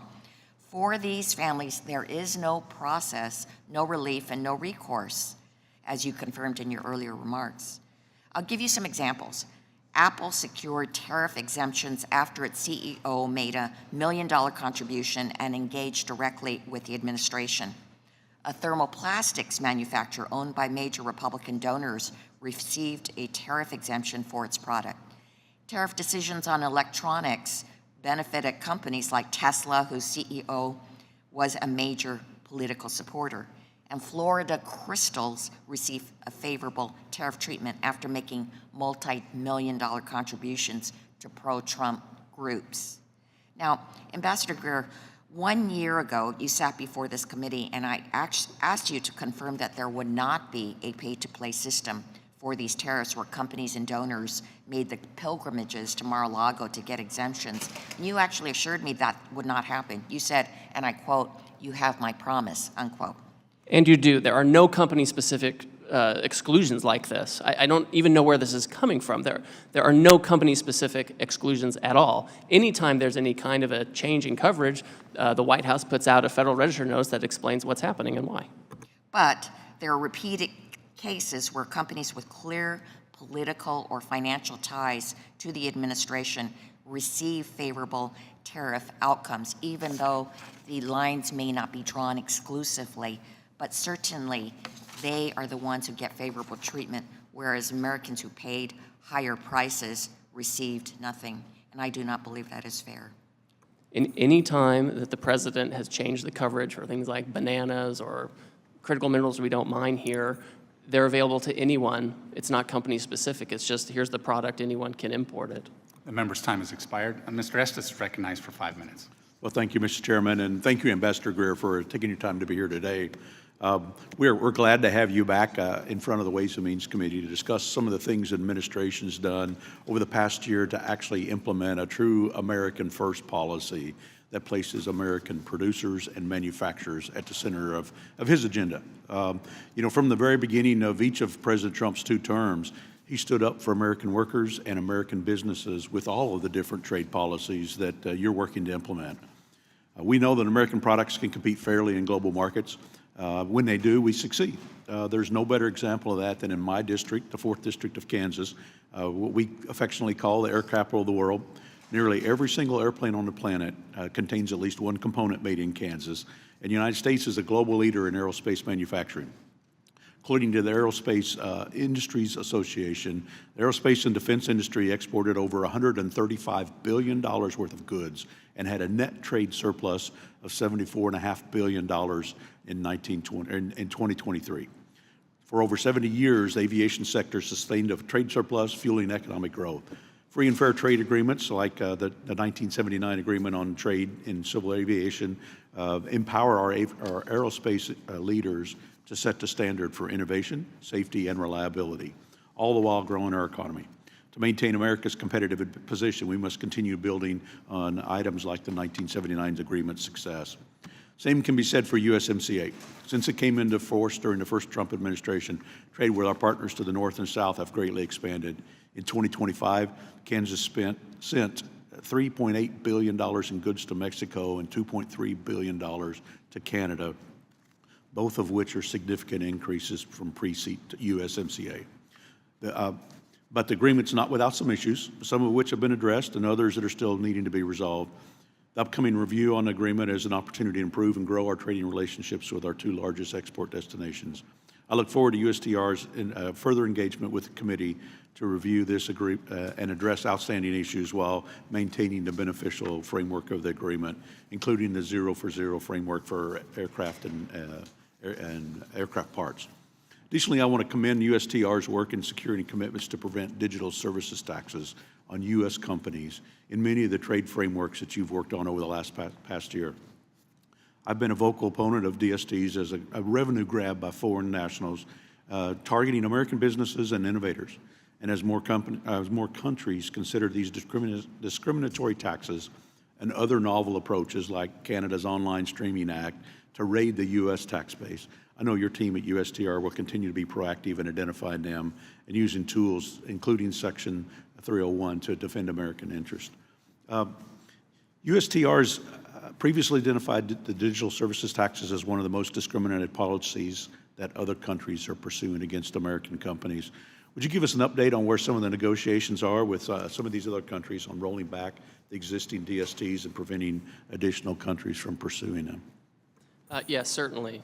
Just one example, I had the trade minister of Poland in my office about a week ago, and there has been a proposal in Poland to establish a digital services tax. And I actually pulled out a copy of the report on the French digital services tax from the first term that resulted in tariffs on France, and I showed it to him, and I said, I really don't want to be in a situation where I have to put out a report that says Poland here instead of France, and I think he received the message. So we're watching that very closely. It hasn't come into place. With Canada, they implemented it immediately. We worked with them to get it down, and they just repealed that a few weeks ago. So we are seeing progress on this front. We're working with our European partners right now on this. We know that the Turks have this as well.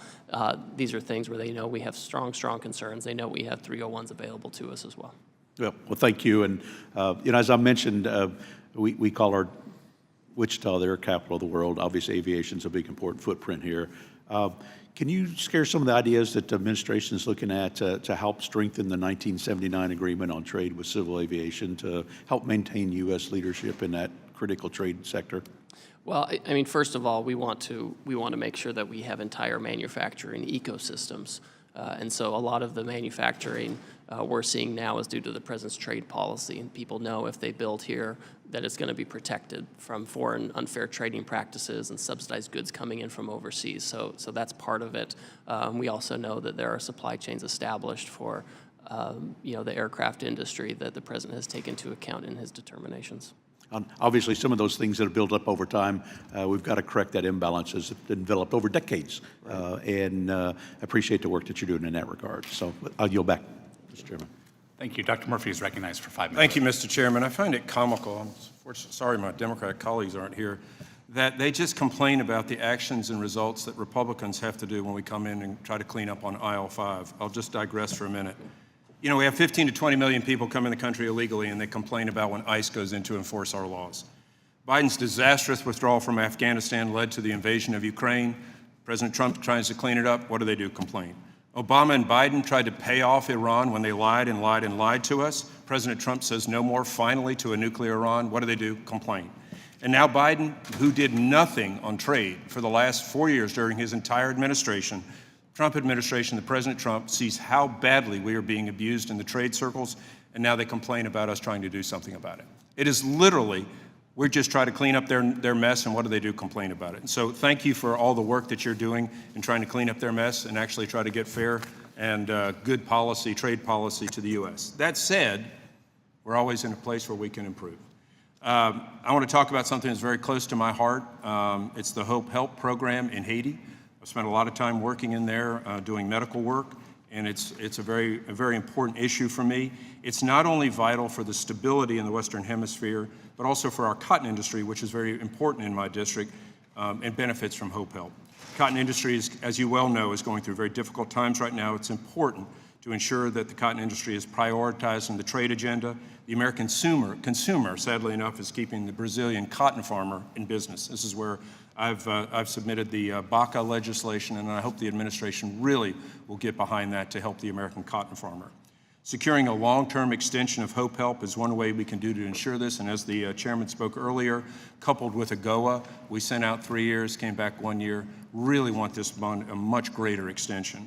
The 3 years is just was something we had hoped for, and we're falling short. Haiti's in our backyard.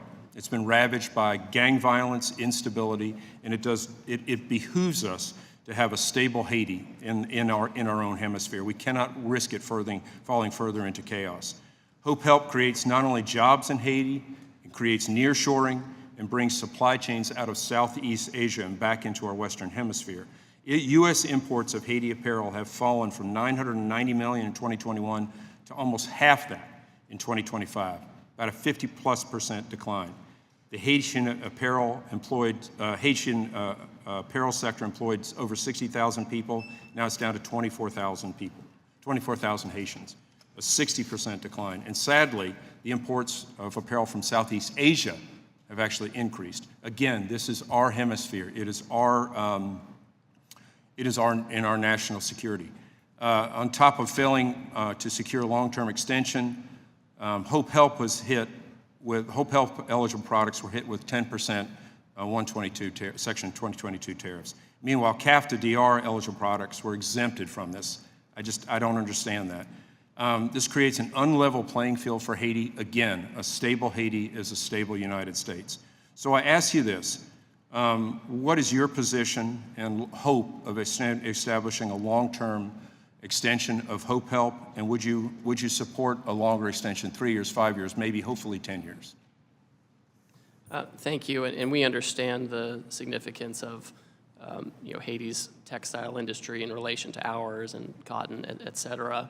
So I think to the extent that there's going to be a movement on AGOA, on extension to AGOA, I think it makes sense what you're talking about to try to couple those together. I think that, in terms of a preference package, I think we should work together on that front. I don't know what the extension would be, but we're obviously open to a number that makes sense. So where is the administration? I mean, I know you're open to this. This is a real important issue. And, as usual, when things get kicked down the road in here, this really has to happen. This is our hemisphere. We cannot allow our hemisphere to collapse. So I really can't even say this. I know every time you come to this, I always bring this up. It's critical that we do this.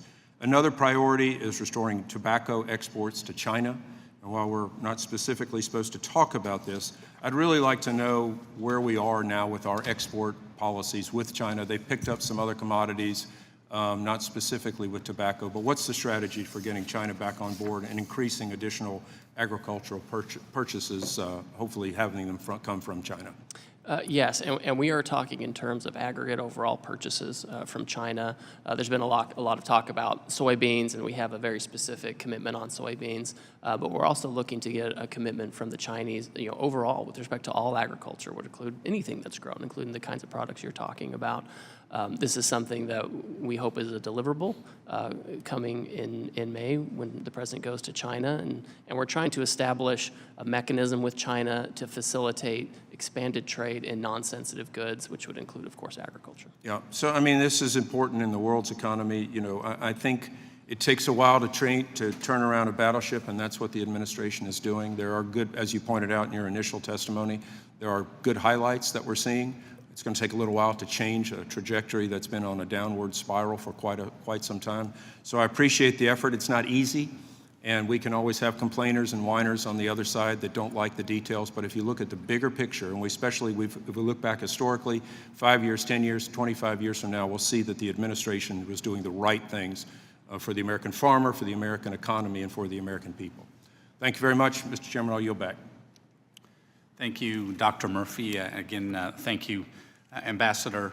I'm going to announce that the committee will stand in recess until members return from the series of votes, which should be fairly short-term here. Mr. Chairman, I truly appreciate it, and it's good to see you, Ambassador. Thank you for being here this morning, and hopefully it won't be too long of a day for you as we continue to go on.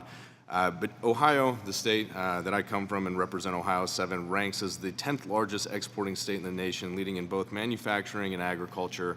And I thank you for USTR's attention through recent tours in Ohio as a part of the America First Trade Policies Revitalization Initiative. And I truly am grateful, and it's great to see you out in Ohio. As you probably saw, large and small companies throughout Ohio on the front line of providing critical goods to everyday Americans, from your morning coffee, which is Smucker's in Wayne County, to consumer and industrial manufactured goods, to means for the disabled to live a more fruitful life. This is our America First. Within Ohio's 7th Congressional District, international trade contributes 15 cents of every dollar in the region. It is paramount for many of these vibrant U.S.-based industries to have the tools needed to continue to serve our nation and continue robust economic contributions for consumers and industry alike. Just one example, and I have a few, but one from our community. Worcester, Ohio is home to a company that makes communication devices for children and adults with speech disabilities. These tools help people speak, learn, and live more independent lives. This company proudly builds these products here in the United States, but tariffs are raising their input costs and making it harder to get these devices to the people who need them. The administration says its 2026 trade policy agenda will support growth and strengthen the United States production. How can we make sure it does just that and empowers companies like this one in particular so they can keep making these products in our country and building local economies? Thank you. So we have seen in the data, both in the data and anecdotally, over the past year, we've seen that the tariffs have increased and protected American production, including new lines in Ohio, new production facilities, et cetera. We've also heard from stakeholders who have come to talk to us about how shifting supply chains can affect what they're doing. Some have talked about, they may have a higher cost because they've been sourcing for China. We've had tariffs on China for 8 years at this point. And so I think people are trying to find ways to realign their supply chains. It's hard to take 70 years, or however you want to calculate it, 40 years of bad offshoring trade policy and turn it back into resilience. We're working with the Small Business Administration as well to make sure that loans are available.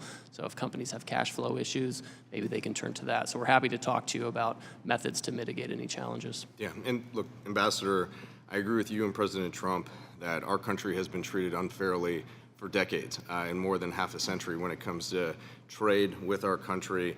And it's just my, estimation or opinion, obviously, that it should be done over a period of time and not just be done overnight. And my concern is right now that we have companies, and I have several more. There's just no need to, continue to drag on the point. But we do have the vast majority of companies in my district, through Cuyahoga, Medina, Wayne, and Holmes, that this tariff policy, it isn't working for them. And it is not a net positive, it is a net negative. And these are people, regardless of political affiliation. I understand that maybe overall, as you're saying, it's been a net positive for the country. My job isn't to represent the entire country. For that matter, it's not to represent the entire state of Ohio. It's to represent a district, just comprised of about 800,000 people that it's my job to look out for. And right now, these policies are doing more harm than good. So I would really like USTR, as well as the Department of Commerce, to commit to opening up a waiver or an exclusionary office just to bring some stability and maybe a little less stress and anxiety to our small and medium-sized business owners, which when they get hit with a tariff at port, they're not able to pass off that price to the consumer. I understand that we have been taken advantage of, and I agree that it is time for the United States to get back to real fair trade policies with other countries. But my biggest concern is that we have a lot of people who don't have answers with a lot of questions. So, you know, I don't want to put you on the spot, but I'm going to. I mean, can you commit to opening up a waiver and exclusionary office from this administration or working with this body in order to codify these tariffs that are right now extremely temporary for the entire economy unless we codify them into law? Well, on the last part, I'm always happy to work with Congress about codifying tariffs. On the first part, I can't commit to open up an exclusion office. The president personally has been very direct that he doesn't want to do this. This usually, in his experience, including from his last term and going into the Biden term, people use this as an excuse not to reshore. That being said, going forward, if there are certain investigations going on relative to tariffs, and there are Federal Register notices that go out and opportunities to comment, and to the extent tariffs are proposed, companies and the public and others can comment on whether they think that's a good idea or not. So there are opportunities for public engagement. Thank you, Ambassador. Thank you, Mr. Chairman. I yield back. Mr. Davis. Thank you, Mr. Chairman, and thank you, Ambassador. It's good to have you here with us. You know, in my district, prices are up, wages are down, and in some areas, unemployment is high, jobs are scarce, and people are indeed frustrated. So, Mr. Ambassador, let me ask you, how does the administration assess the net economic impact of recently proposed and implemented tariffs on U.S. industries, particularly with respect to inflationary pressures, supply chain resistance, and global competitiveness? And what empirical evidence can you provide to demonstrate that these tariffs are strengthening domestic production without imposing disproportionate costs on American consumers and small businesses? Well, first of all, trade policy can't fix a bad business climate in Illinois. That's for sure. I can't fix that with tariffs. But what we can do, we know when we look at the data, if we look at February CPI, it shows that for goods, the inflation rate was only 1.2%. Services are higher, right, because these are things like healthcare and housing and education, things that Democrat policy has inflated prices over many years. So when it comes to goods, though, it's only 1.2%. We're focusing our trade policy on getting better wages and better jobs. And I entered into the record earlier, just an example, right, an anecdote of GE Appliance planning a $3 billion U.S. investment to help blunt tariffs. So there are a lot of these folks and companies who are building here because they know if you build here, you don't have to pay a tariff. We're very conscious that Americans are concerned about prices, and we want to work on it. A lot of we don't have any tariffs on energy. We don't have any tariffs on fertilizer. Most of the food we make here, and we import stuff from Canada and Mexico, it's not subject to a tariff. So a lot of these things are, the trade policy is designed with these types of things in mind. Automotive experts are warning that we're going to be experiencing higher prices and job losses in the automotive industry. And if these trends continue, what does the administration propose to do to alter these trends and stop the hemorrhaging in terms of the automotive industry? Thank you. So a couple things to keep in mind. We've seen prices for vehicles like used cars in particular. That's gone down 3.2% in recent months. And we have seen new investment in auto manufacturing. We've seen Stellantis, for example, bring back a production line from Canada and bring back one from Mexico. We've seen Toyota announce $10 billion of investment. So we're seeing the jobs come back. Again, the trade policy, it's a focus on producing these jobs. We are seeing it in the auto sector, and we watch it closely because I agree with you. We want to make sure that we have those jobs in production right here in America. Thank you, Mr. Chairman, and I yield back. Thank you, Mr. Chairman, and thank you, Mr. Davis. I'd like to recognize myself for 5 minutes. Ambassador, thank you for your work. I just have a few areas that I'd like to just get your comments on. One is, and I think, as you probably know, I recently introduced the Protecting American Streaming and Innovation Act, which is a bill that would direct USTR to initiate a Section 301 investigation into Canada's Online Streaming Act.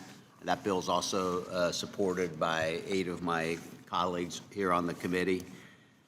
As highlighted in this year's National Trade Estimate, this type of discriminatory audio, visual, and streaming mandate, it's not only limited to Canada, but there's similar measures that are emerging or under consideration in other markets like Australia, Brazil, and parts of Europe.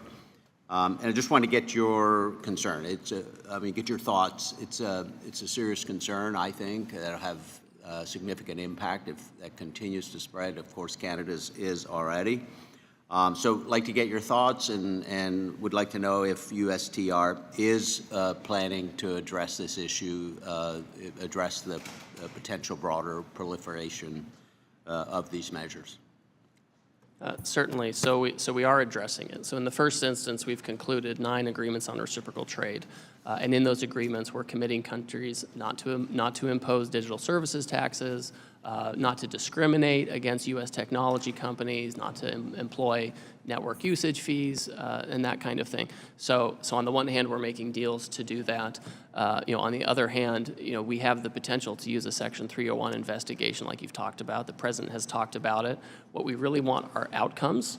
And if we need to do a 301 to have more leverage to get that outcome, then we can certainly do that and use that. Australia, for example, for a long time, they had this, the type of acts you're talking about. We were able to hold them off for quite a long time. We're concerned about them moving forward on this. I've already had a conversation with my Australian counterpart. We'll continue to work with them. We want to find solutions to eliminate these types of practices or mitigate them. If we can't do it through negotiating, then we will use enforcement means to do it. Sorry, could you speak to where specifically we are relative to Canada on the issue? Certainly. So I'm in regular contact with my Canadian counterparts. We have given them items, issues that we think are obstacles for the trading relationship. For example, they had a digital services tax last year that they established, and very quickly, upon the threat of an enforcement action, they removed it, and they finally just repealed it a few weeks ago, which is good movement. They have the other acts, though, pending or being implemented. And these are issues that we've raised and will certainly raise in the context of USMCA review, and we'll want to eliminate this. Thank you. Next issue, and I don't know what work you've done on this, but my area has been particularly hard hit this spring with the avian bird flu. And so we've had like millions of chickens wiped out. And of course, this is an issue across the country, but I think our county, one of my counties, was the #1 county in relative to the number of birds. And I think we're working on vaccination. It's potentially a tool that could help control the disease, but my producers, particularly on the meat side, are concerned about the impact that may have on export markets, where some countries are opposed to accepting chickens that have been vaccinated. And so I was wondering whether that's on your radar, whether we're trying to work that out with other countries to protect our flocks, but also ensure that the export markets continue to be open.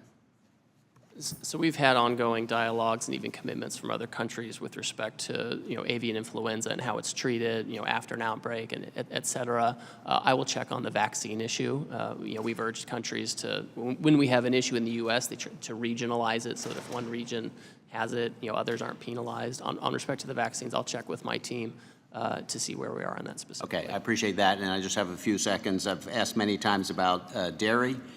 Pennsylvania dairy farmers, obviously, very, very important. They're some of the most productive in the world, but they continue to face barriers in key markets, again, particularly in Canada under USMCA, and in Europe through geographical indication restrictions. What enforcement actions is USTR taking in regards to dairy? So first of all, this has been a key area for the administration. In many of our agreements, we've secured new and additional market access overseas. So this is a big win for dairy. We had double-digit increase in dairy exports last year. So that's a good news story.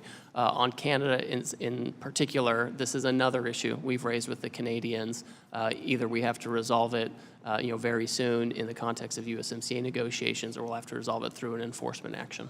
Yeah. All right. Thank you, Ambassador. And at this time, we're going to 2-1, so Ms. Miller, I'd like to recognize you for 5 minutes of questions. Thank you, Mr. Chairman, and thank you, Ambassador Greer, for being here today. After a 4-year vacuum in the trade arena during Biden's administration, I'm really excited to see, with your leadership and President Trump's leadership, where the next year will lead us. I want to take the opportunity to ask you about upcoming measures in the digital trade sector. This year's national trade estimate addressed the immediate need to address a host of unjustified digital trade barriers imposed by our trading partners. I've spoken with you at length about the need to address digital discrimination and that Korea is a particularly bad actor in this sector. Korean officials continue to advance discriminatory regulations, including its Online Platform Monopoly Act and Cloud Security Assurance Program. I believe Korea's and similar actions are being taken by other countries, particularly in the EU, that they warrant Section 301 investigations. Could you please provide an update on the status of any potential investigations and what might the resulting enforcement actions look like? Certainly. So with respect to the EU, for example, and Korea too, over the past year, we have concluded framework agreements with both of these countries. And both of them have committed to fair treatment of U.S. platforms. Now, I think with the EU, they probably have a different view of what's fair than we do, right? I have the European Trade Commissioner coming. He's coming on Friday, and this is right up there in our topics of discussion among a handful of other things. So it's something that we raise with them consistently.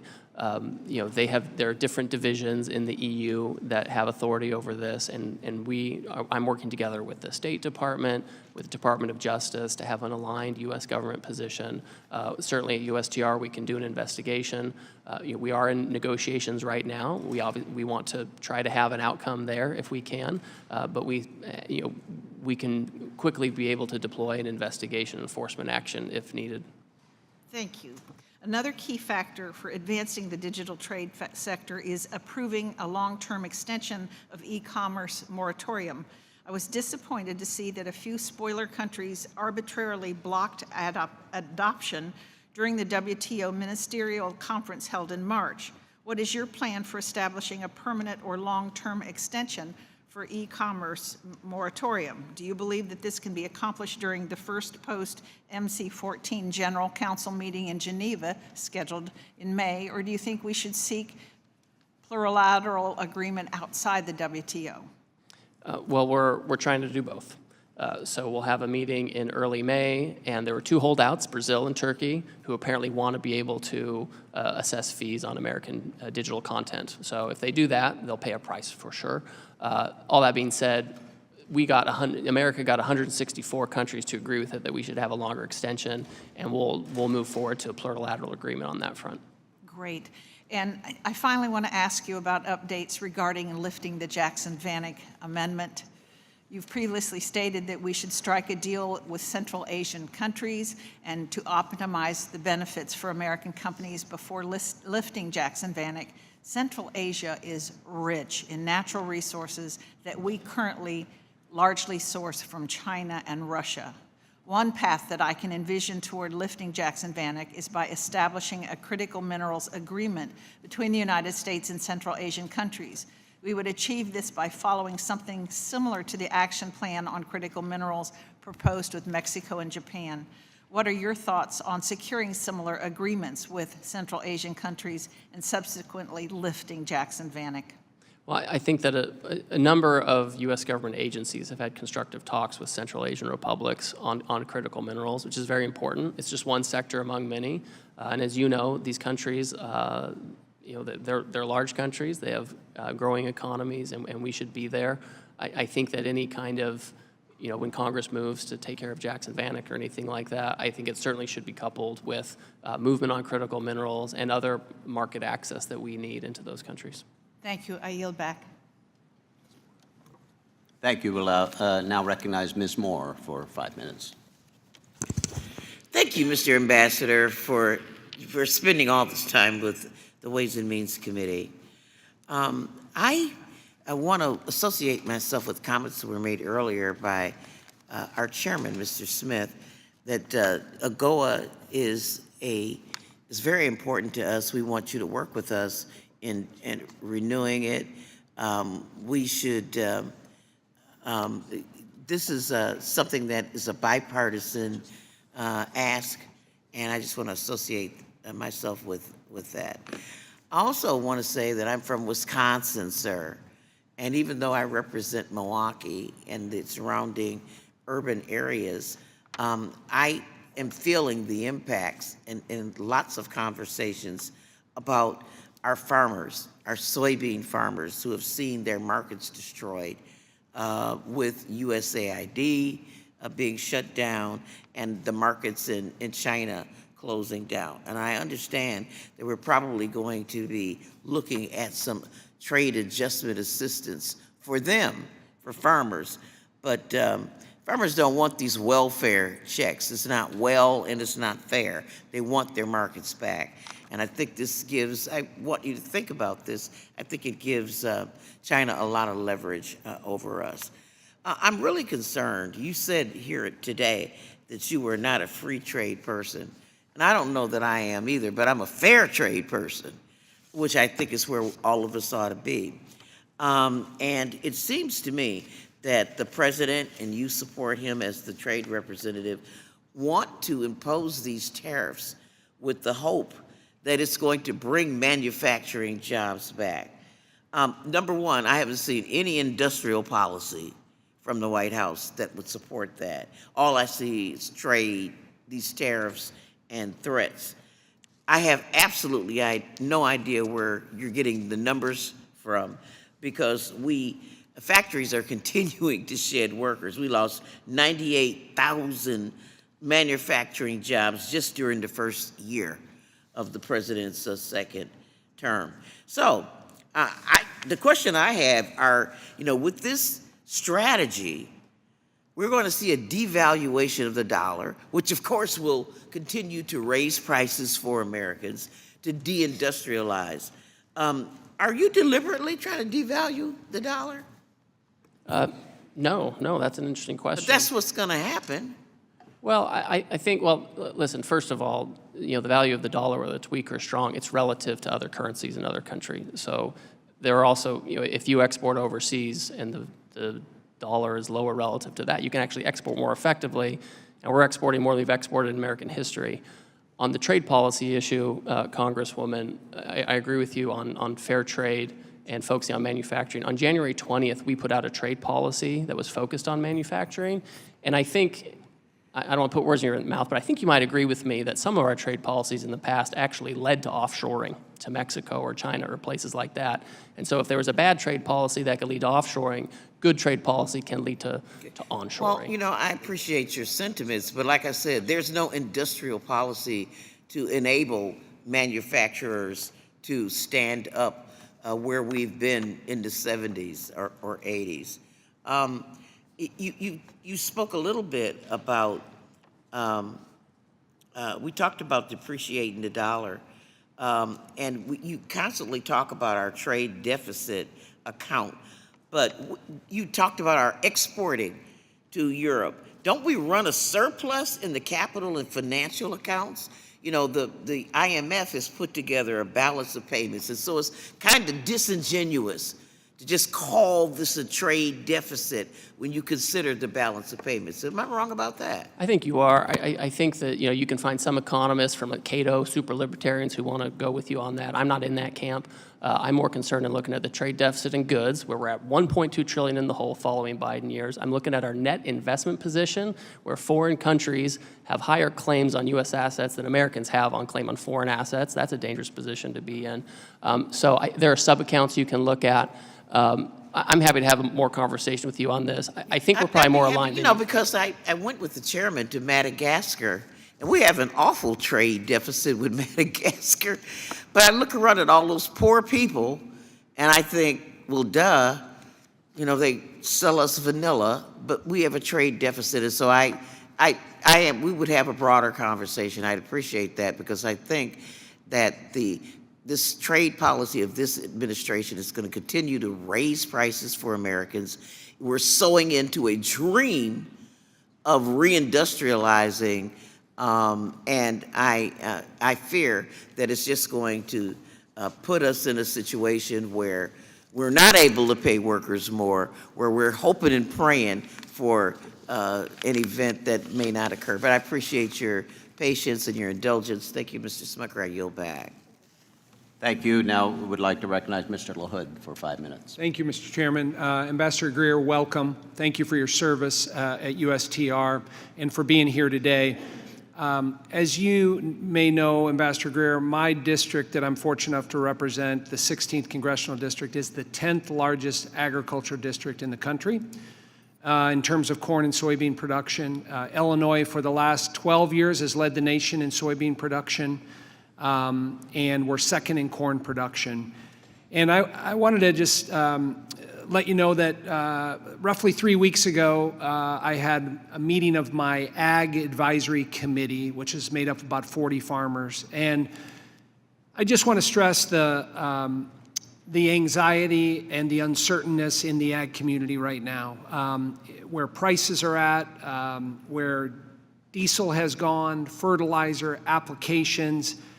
And about 40% of the corn and soybeans grown in my district and the state of Illinois goes somewhere else around the world. Markets and customers are important to our agriculture industry. And they're suffering now, and they're concerned about the direction that we're going. And I would also add the soybean production in the state of Illinois supports thousands of jobs and has generated roughly $7 billion in economic output for the state of Illinois. And I wanted to just, there's an article by the Associated Press, April 13th, 2026, that said, when China puts tariffs on the U.S., China tends to buy their soybeans from Brazil and Argentina, and particularly Brazil. And in that article, they talk about we're not nearly as dominant in the world as we used to be in terms of a global export market of soybeans right now. And I guess I'm looking for some optimism for my farmers and a sense that we're headed in the right direction from a trade policy on corn and soybeans and opening up more markets and customers, because we've heard a lot about that, but I don't think my farmers have seen enough positive action or results moving forward. Thanks. And with respect to the trade policy, agriculture is a big part of it. Anytime we do a deal with a country, we say there has to be an ag element. With respect to soybeans, we've obtained commitments for tariff elimination or reduction for soybeans or soybean meal. That's in Argentina, in Cambodia, in Ecuador, in Bangladesh, in Indonesia, and Taiwan. In addition to that, we have actual purchase commitments from Bangladesh, India, Indonesia, Japan, Taiwan, Thailand. I had Mauritius in my office, small Mauritius. They had their first shipment of American soybeans in a really long time. So we're seeing diverse economies now coming, large and small, opening up, wanting to get their trade deficit down, and looking to do it through soybeans. With corn corn exports went up by double digits last year. So when it comes to trade, we are trying really hard to do our part. And I know that USDA, our friends at USDA have been going around the world. All those countries I listed off, they follow up the deal with a trip from the undersecretary or others to go link together buyers and sellers in that market. I have a guy in Singapore who's a soybean trader over there, and I have him on my WhatsApp. He just keeps me updated on what's happening. So I'm happy to match up, particularly the USDA, who does export promotion, who can link up our farmers to these new buyers in these diverse countries. And I think there's also collective concern about what happens with USMCA as it relates to agriculture. As you know, our ag economy has really benefited from USMCA, particularly our corn exports to Mexico, and that relationship has continued to grow. And you may have addressed this earlier, Ambassador, but as we look at USMCA renewal and where we're headed on that, what confidence, again, can you give to our farmers that that agreement is going to stay intact and those markets are going to stay vibrant? Well, all of the deals that President Trump has made with any country, they have required the other countries to open their markets. Mexico right now is mostly an open market for agriculture. There are non-tariff barriers that we need to make sure that they either get rid of or don't adopt. We know on corn they've been an issue, and so they know they can't move on changing our market access for corn right now. So our goal with all of this is to make sure that we maintain market access into these countries. We do need to take actions to protect manufacturing. We have a huge, nearly $200 billion trade deficit with Mexico that doesn't make sense. So we need to make sure we control that. But part of that is making sure we can export and continue to export to Mexico to balance out that trade. And maybe last question, what's the next step in the process for renewal in the timeline? So on July 1st, each party to the agreement has to indicate whether they're going to do a renewal or whether they need to enter into a longer process of renegotiation. And then if renegotiation is unsuccessful, you eventually exit. I don't think we're in a position to rubber stamp the deal. We now have 6 years of data, and we see problems. We also see good areas. We think ag is a great place. So we want to maintain that, but we do have other areas we need to fix. Thank you, Mr. Ambassador. Thank you. I now recognize Mr. Kustoff for 5 minutes. Thank you, Mr. Chairman. Thank you, Ambassador, for appearing today. I do want to thank the Trump administration and your office for your commitment to work on onshoring manufacturing. I think at least in my district and in Tennessee, that commitment is shared by manufacturers all across my state. And obviously, we want to make sure that the policy does achieve its goals. If I could, though, many of the companies did this when the administration asked. They left China. They invested in U.S. plants. They built integrated North American supply chains across USMCA. Obviously, when they did that, those were long-term, capital-intensive commitments. We do know that they rely on inputs, they rely on machinery, they rely on components and raw materials that may not be and likely are not produced in the United States, and maybe in many cases can't be. So we thank the administration when you removed agricultural products that cannot be grown here from the tariff list. Is there any type of remedy or solution that you can think of for these manufacturers that have brought manufacturing back to the U.S., but they're dependent on inputs with no domestic supplier? So the automotive industry, the trade program is under Section 232, and that's at the Commerce Department. But I can just give a little bit of color on that. One thing the Commerce Department has done, one, they've protected the American auto industry by putting a 25% tariff on autos, just like the 25% tariffs we've had on pickup trucks for like 50 years, so now that matches.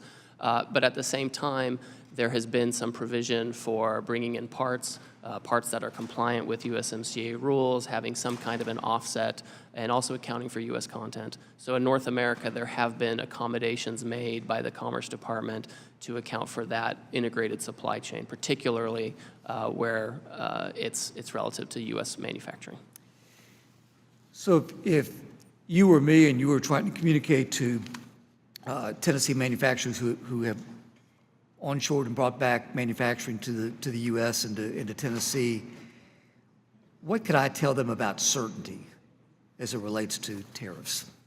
Well, you know, the one thing that President Trump always says, if you build in America, you don't pay a tariff on what you build in America, because that's the most certain. The American consumer is a strong consumer, so this is why everyone wants access to our market. And most of our economy is not trade dependent, about 25% is. So that's number one. Number two, at the Commerce Department, where they have tariffs on things like metals and autos, et cetera, you know, there are some things that, you know, but there's been some accommodation. If there's U.S. content, they account for that, et cetera. I would also recommend that they speak with the Commerce Department and engage with them at, you know, stakeholder level to let them know where there are concerns. There was a recent adjustment that the Commerce Department did on steel and aluminum to make compliance much easier for that program, and also to make sure that it was only really focused on the most steel-intensive products, and other products were subject to a different tariff regime. Thank you, Ambassador. If I could talk to you about PET manufacturing. There's evidence that in the Section 301 record that foreign PET plastic producers are benefiting from subsidies, cheap input, forced labor, while lacking real domestic demand. And I ask that because it's harming U.S. producers of both virgin and recycled PET. Given that PET has been identified as affected by excess capacity, are there any remedies that are in your toolbox that could address excess industrial capacity while protecting our industries and our workers? Yes, so my office is conducting a Section 301 investigation of excess capacity, and so we would welcome comments from the affected industries in the U.S. in that it's a public process, it's very transparent, and so we'd welcome their comment. It's ongoing, so I don't want to prejudge anything, but I can tell you that our office will take into account whatever comments are made to take appropriate actions necessary under the trade laws of the United States. Thank you, Ambassador. Mr. Chairman, I'll yield back my time. Thank you, Mr. Byer.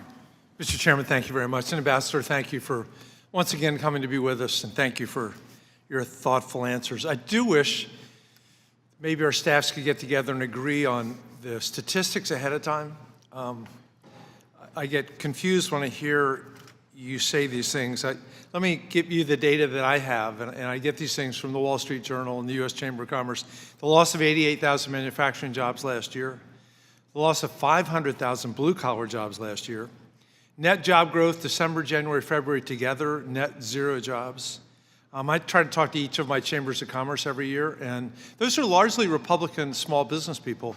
And the topic has come back to trade first and foremost every time, the way it's hurting their small businesses. And then I spoke to the realtors this morning in Virginia. National Association of Home Builders, again, a pretty Republican organization, has pointed out that the tariffs on steel, lumber, aluminum, and tile have created an $11,000 increase in the cost of building a new home. Now that's a significant part of it. But let me shift. You speak eloquently about the Constitution, calling it our most important trade agreement, and you've praised the Founding Fathers for designing it with the separation of powers. And I know you're very familiar with Article 1, Section 8 of the Constitution, where founders gave Congress, not the President, the ultimate authority over trade policy and taxation. And we did this with the basic knowledge of the nation's early history, when they wanted to give the power to tax the American people to their elected representatives and not hand it all over to a mad king. And we're relearning the importance of this decision every single day of this presidency. Last year in front of this committee, Ambassador, you defended the president's decision to declare a national emergency over the longstanding trade deficit and over a non-existent crisis of fentanyl coming in from Canada to impose tariffs on most of the globe. We argued to you then that these tariffs were obviously illegal, and then the Supreme Court agreed, forcing the government to now refund billions in unlawful taxes. In response, the government unearthed an arcane half-century-old law, declared that we are facing a balance of payments crisis, and is imposing another round of likely illegal taxes on the American people. And on top of that, you're twisting the intent of 2 other trade authorities beyond all recognition to cobble together flimsy justifications for even more tariffs. Look, you and the President argue these tariffs are an incredible and popular policy tool that lead all sorts of positive outcomes for the American people. If that's true, why not just codify them? Let them sail through this chamber. We have a trifecta. You have control of the House, the Senate, the presidency. Why not put them before us? I'll be happy to vote on them. But would you vote for them? Probably not. I think. But I'd love to see them, sure. So, Please. So Congressman, we spent 40 or 50 years offshoring manufacturing, and we are opposed to that. And a lot of it had to do with bad trade policy. When China entered the WTO in the year 2001, following that, we lost millions of manufacturing jobs, we lost tens of thousands of factories, and a really big negative impact. We now and talk about NAFTA. We have a recent study from Harvard. No fan of. They're not a fan of me or my administration, Trump administration. They said that there's a net negative health outcome of NAFTA due to the loss of these jobs. So there's a real problem here. And so if bad trade policy offshored, we think that better trade policy can bring it back onshore. And so we're seeing it happen right now. It's hard to do it in 1 year after 50 years of offshoring, but we are seeing, you talked about manufacturing jobs. The last 2 years of the Biden years, we lost 230,000 manufacturing jobs. It's terrible. This last quarter, the first quarter of 2026, there's a net positive increase in manufacturing jobs. I think you should think that's positive. I think that's positive. So we've seen the trend stabilize and go up. We have to take the time we need to reindustrialize. It's really important for our national security. We saw what happened in the pandemic. You couldn't get chips to put in the cars that are being sold on your lots. That's a big issue. So we have to reindustrialize, and we have to get rid of the old trade policy that was benefiting foreign workers and products and try to prioritize domestic production. Let me also point out that there was an increase in manufacturing output last year, which is the shift to technology. And we see that can come back, but I think we have to be very careful about how many jobs we think we actually create. I'd love to see them come back, but also need to be aware of what those jobs are actually going to look like. I agree with you, and we've been watching that. Manufacturing productivity went up. I was in Michigan and Ohio, and I saw that a lot of these companies who are expanding production, they're using AI to leverage the workers, not really to replace them, but to make them more productive. So I think we're going to see less giant swings in jobs, but I think we'll see less churn in jobs, and I think we'll see AI and other technologies, industrial robotics, maximizing productivity. Thank you. And I yield back, Mr. Chairman. Mr. Fitzpatrick. Thank you, Chairman Smith. Ambassador Greer, thank you for your time today, sir, and thank you for working with us to achieve balanced trade and enhancing our nation's economic security. Stabilizing imbalances with our trading partners should be a priority for everyone on this committee in order to strengthen America's critical industries and our nation's industrial base. And our priority is to ensure that any long-term economic gains which the American people and workers could achieve in a more balanced trade environment are not undermined by our economic competitors and their unfair trading practices. It is essential that this Congress and the administration work together to maximize the benefits and limit the costs of our nation's trade policy. We must deliver greater certainty and economic stability for American consumers, American workers, and American families. And specifically, trade policy should prioritize strengthening relationships with our allies rather than increasing reliance on our adversaries. On March 26, the European Parliament voted to advance a U.S.-EU agreement on the reciprocal, fair, and balanced trade originally agreed to last July. And I welcome efforts to strengthen our economic relationship with these key allies like the European Union. Ambassador Greer, how do you see that agreement contributing to improved market access for American producers, and how do you feel we can build on this development to strengthen our relationship with our strategic allies to counter our adversaries? Well, remember, for 8 years under the Obama administration, there was an effort in the Trans-Pacific Partnership to open EU to more market access, and that effort failed. We approached the EU and we said, if you want to have market access in the U.S. and you want to have this giant trade surplus with the U.S., and the EU is the largest source of our trade surplus now, you need to make sure you give us effective market access. And so in that bill that recently made it out of European Parliament, the Europeans agreed to go to 0% on all our industrial exports and to provide a lot of tariff rate quotas, duty-free tariff rate quotas for important U.S. agricultural exports, and importantly, to address a lot of non-tariff barriers. It's not easy for the European Union to address these things. We're going to hold their feet to the fire. We want to have a mutually beneficial agreement with them, so we'll keep working at it to realize these gains. Thank you. Moving on to the USMCA, which represents nearly $2 trillion in U.S. goods and services in the region. and has been influential in modernizing our trade with these partners. Recognizing that the joint review will need to be completed by this coming July 2026, can you expand on any details of the review that you are particularly focused on as we approach that deadline? Thank you. I have a team in Mexico this week. I just came back myself. And as an initial matter, we are addressing with Mexico topics like rules of origin and economic security and supply chain resilience. This is kind of trade jargon, but what it means is if Mexico and the U.S. are going to have a close trade relationship, we need to make sure that the goods are actually from the U.S. and Mexico and not some third country using Mexico as an export hub to get into the U.S. Without any obligations of the agreement. We want to make sure that we're reshoring things like electronics and pharmaceuticals and semiconductors, et cetera, and that if Mexico is going to have a trade relationship with us, it needs to be in support of those goals. And specific to autos, which have been, greatly rebalanced, will USMCA economic security discussions include ways to address subsidized Chinese autos? And if Canada is brought back into discussions, will the U.S. ask them to change their tariff rate quota for Chinese EVs?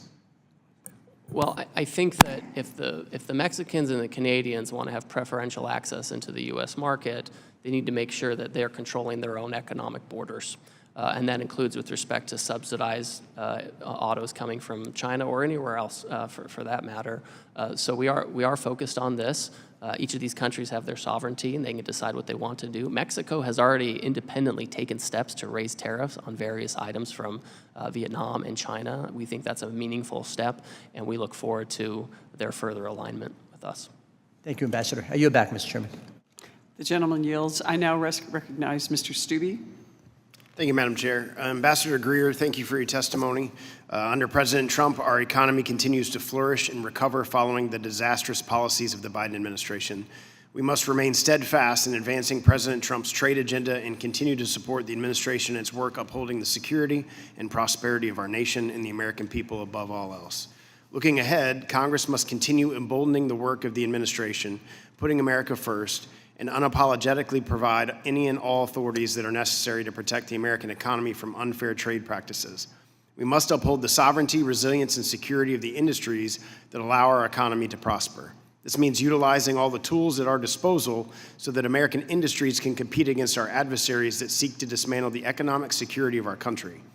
It's this forward-looking approach that the Trump administration advances in every negotiation and enforcement action to ensure that the strength of our economy is not only restored, but sustained for generations to come.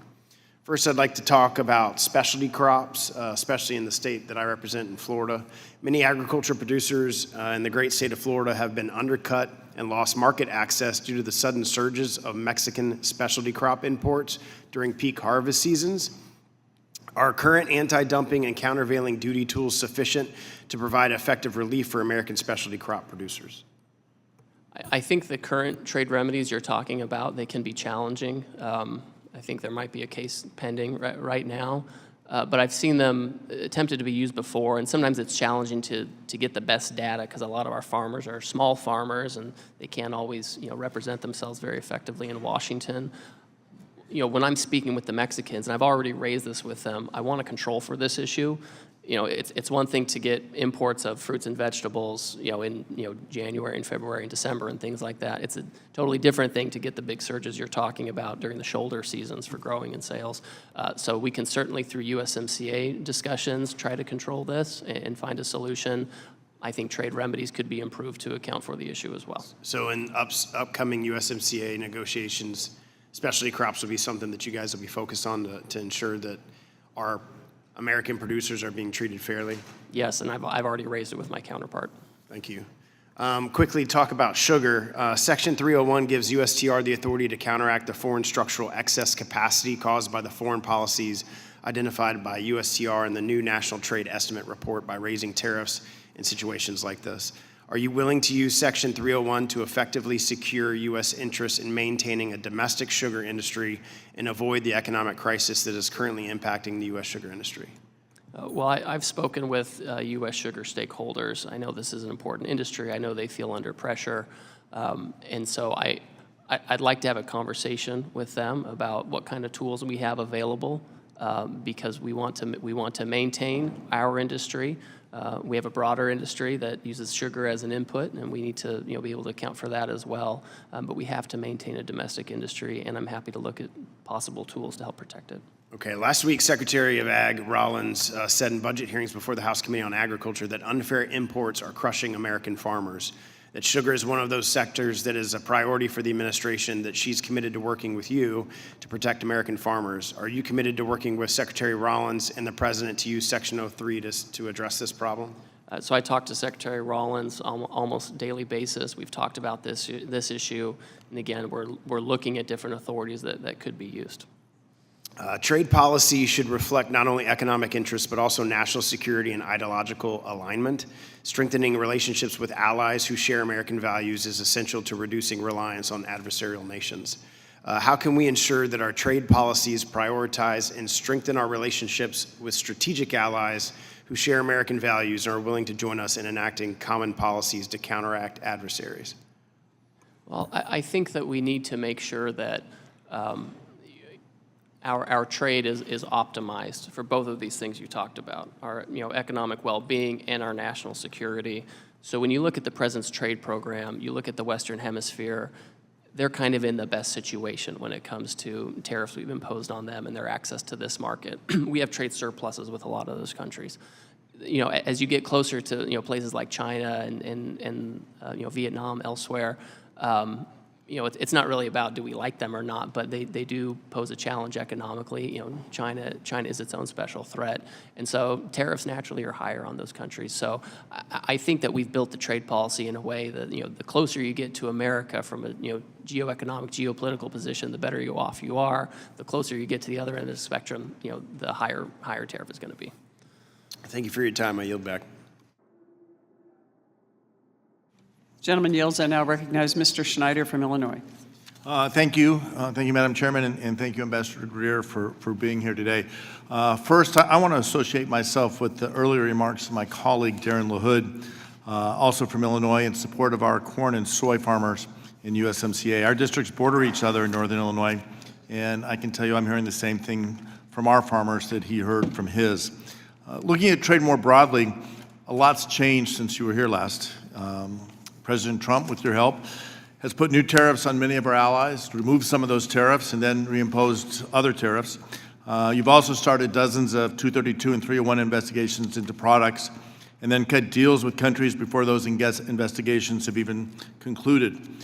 But most importantly, since your last visit, the Supreme Court ruled that the IEEPA tariffs were illegal, and subsequently it was ruled that the illegal tariffs collected must be refunded. These decisions were the right decisions, and I'm proud that the lead plaintiff in the IEEPA case was my constituent, Learning Resources, Inc. But let me raise a concern that others have also brought up today. Tariffs have a place when used thoughtfully and when the process is transparent. Unfortunately, too often that's not been the case with this administration. Throughout this administration, we have seen a perverse pattern of corruption, backdoor deals, random exclusions to companies that donate to the president, other companies waiting endlessly for answers to their questions or requests for exclusions. Transparency in our trade policy matters. The details of the MFN deals that you have finalized behind closed doors with some of the largest prescription companies matter. How can we evaluate the effectiveness of these arguments and ensure both sides are enforcing the terms when we aren't able to see the actual text of the agreements, when we don't know the details and don't know if they're being followed? How can we be sure that companies aren't cutting deals with the administration and also working with China to develop the next generation of medical miracles? My district's home to companies that are developing some of the most cutting-edge medical technologies in this country, cures for the future, treatments that will change lives. These innovations must stay here in the United States, and I'm concerned that your MFN deals, along with this administration's trade agenda, will end up hurting the United States in the long term and drive innovation away from our shores, and in particular towards China.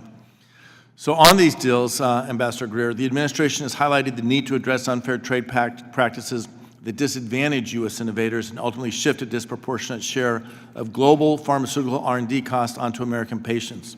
Can you share with this committee how the MFN deals you have designed will address this in specifics? And are you willing to share the details of those deals, the text of those deals, with Congress and the American people?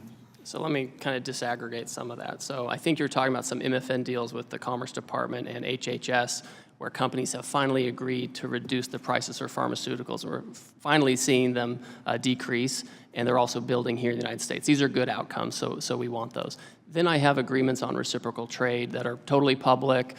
We provide drafts in advance to the staff and members of the committee, and they commit people to IP commitments. And then we have a recent agreement on pharmaceutical pricing with the UK, which is public and can be seen. So, I mean, if you have any specific concerns about some of these, on the MFN ones, I can refer you to HHS and the Commerce Department. But I think what we're seeing in the outcomes, pharmaceutical companies actually reducing their prices for specific drugs Americans need, that's a good thing we should be celebrating. And let's agree, bringing down the prices of drugs is a good thing. And it's something I think we can work together on, but transparency is crucial on this so that the American people understand that these are over-the-table agreements, not under-the-table agreements that leave people carrying the bag, as we've seen too often. Shifting to the tariff refund, can you explain how you plan to work with CBP to ensure the refunds are given back to the companies in full without favoring one company over another, if it's based on relationships with the administration or otherwise, that those who paid tariffs will get the refunds that they're owed? There's just an online portal. I think the acronym is CAPES, and CBP runs it. Career staff are running it, and you put in your information. If it all matches up and you're due your refund, they'll do it. They're doing it in tranches pursuant to court order. All right, thank you. And with respect to USMCA, you've shared with this committee your openness to changing the agreement from a trilateral to two bilateral sets of agreements. I know you were recently in Mexico. Did your counterpart there say they would be better off without USMCA, or are they seeking to continue USMCA? As you know, we believe it is something that's important to continue with appropriate adjustments.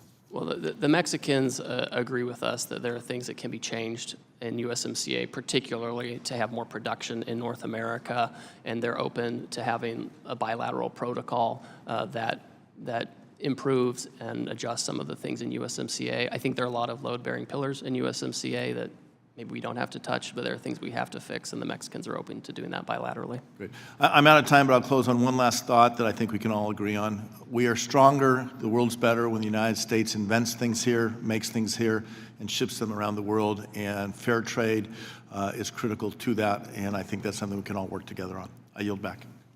Gentleman yields. I recognize myself now for 5 minutes. I would just want to say thank you so much, Ambassador Greer, for being here and being so responsive to me and my staff. And as you know, the top trade issue in my district in northern New York 24, is the relationship between the U.S. and Canada. From tourism to agricultural markets, commodities to wine and manufactured goods, it's a huge issue.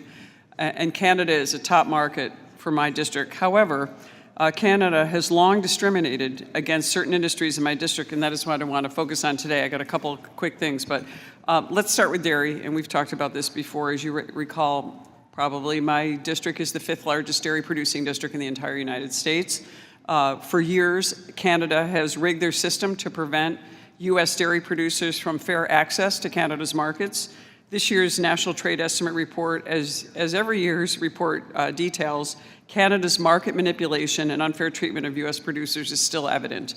The U.S. has fought for years to gain access to the Canadian dairy market, and yet Canada continues to violate USMCA and the spirit of its dairy commitments.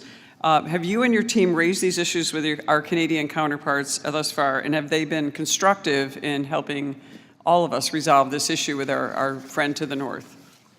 We have raised it repeatedly and frequently over the past year. Our Canadian counterparts have indicated as a general matter they're happy to talk to us about adjustments to USMCA and different things like that, but they have made no commitments on this front at this time. Well, that's disappointing. So let's shift to wine, another issue detailed in the National Trade Estimate. Every Canadian province, with the exception of Alberta and Saskatchewan, has ceased distribution of U.S. wine and liquor products, including Ontario to the north. This is distorting the market, causing immense harm to our wine producers. in the district. And have you and your team raised this issue as well with our Canadian counterparts? And have they been trying to help us? Have they been constructive in this issue, much like with the dairy issue? Well, it's at the provincial level, right? So we hear from the federal government of Canada, well, it's the provinces, and then we do have 2 provinces who don't have this. That being said, I think we're kind of at the end of our rope in just asking for them to do this. Think about it this way.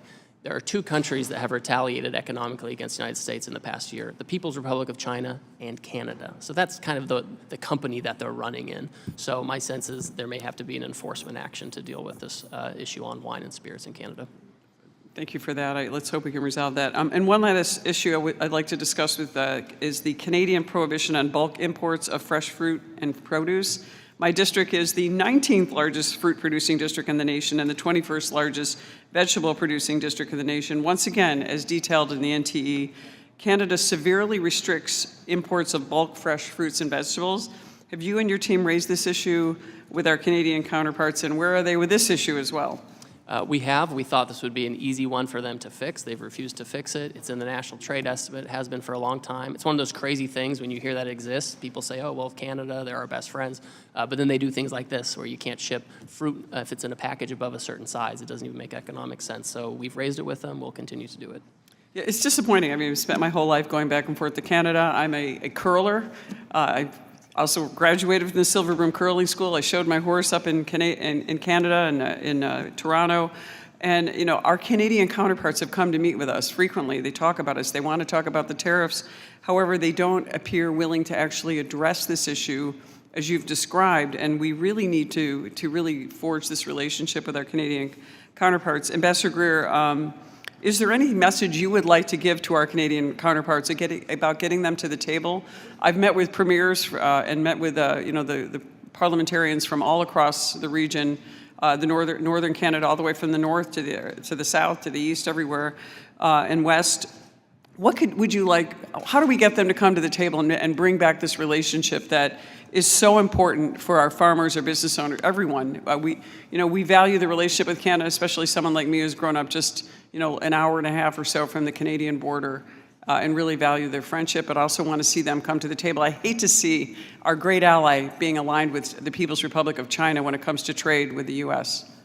Well, a couple things, and first of all, I don't negotiate in public, right? So I'm not going to go into too much detail. The second point I'll make is, I have good relationships with my direct counterparts, and we speak. We talk about things. I have been pretty consistent over the past year that if we can, get some changes in Canadian trade practices, it's going to help me get over the political hump that we face here in the United States. So I think there are things that can be done. I've been pretty clear with the Canadians on a variety of things. Anyone can read the national trade estimate to have a sense of the kind of things I've asked them to work on. I'm going to continue having conversations with these folks behind closed doors, but I hope we can get over the hump on some of these things to have significant talks. Thank you. I really appreciate your effort on these, and let's hope we can come to a great I Love U.S.-Canada Day with our countries coming together. I now recognize Mrs. Fischbach from Minnesota.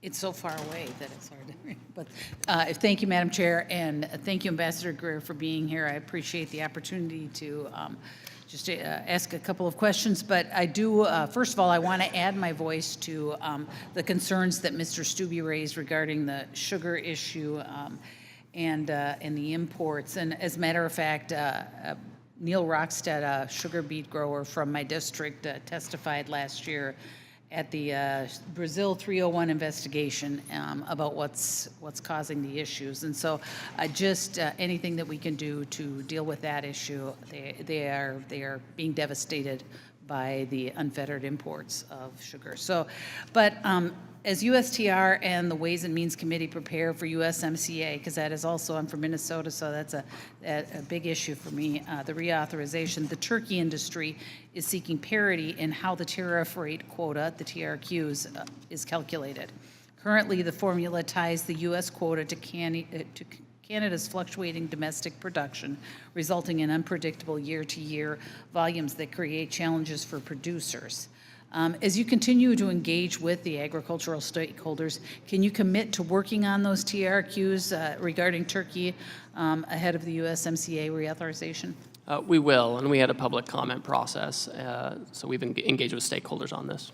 And I know you mentioned that you don't negotiate in public, but I'm just kind of wondering where we're at on that, if there's any, what's going on with it, if there's anything you can comment on that. I would just say, and further to my conversation with Representative Tenney, with the Canadians, we're in an earlier stage of conversations. We have a variety of issues that we think are not consistent with USMCA right now, and we'd like the Canadians to comply with those things right now.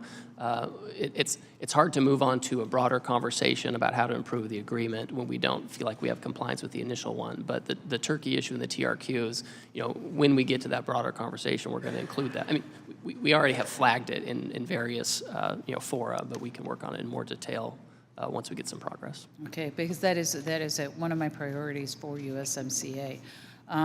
But after President Trump and President Xi negotiated a trade truce in October, China made some commitments regarding U.S. soybeans, 12 million metric tons for 2025 and 25 million metric tons for this year and the next 2 years. While those numbers represent roughly average soybean sales to China, according to our stakeholders, China has not begun to purchase any new crop soybeans for its 2026 commitment. Have you spoken with your Chinese counterparts about their commitments, and can you provide us an update on what's going on with that? Something we're watching. We do. We're watching it very closely. This is one of the core commitments. We have found in past years that China can be an unreliable purchaser.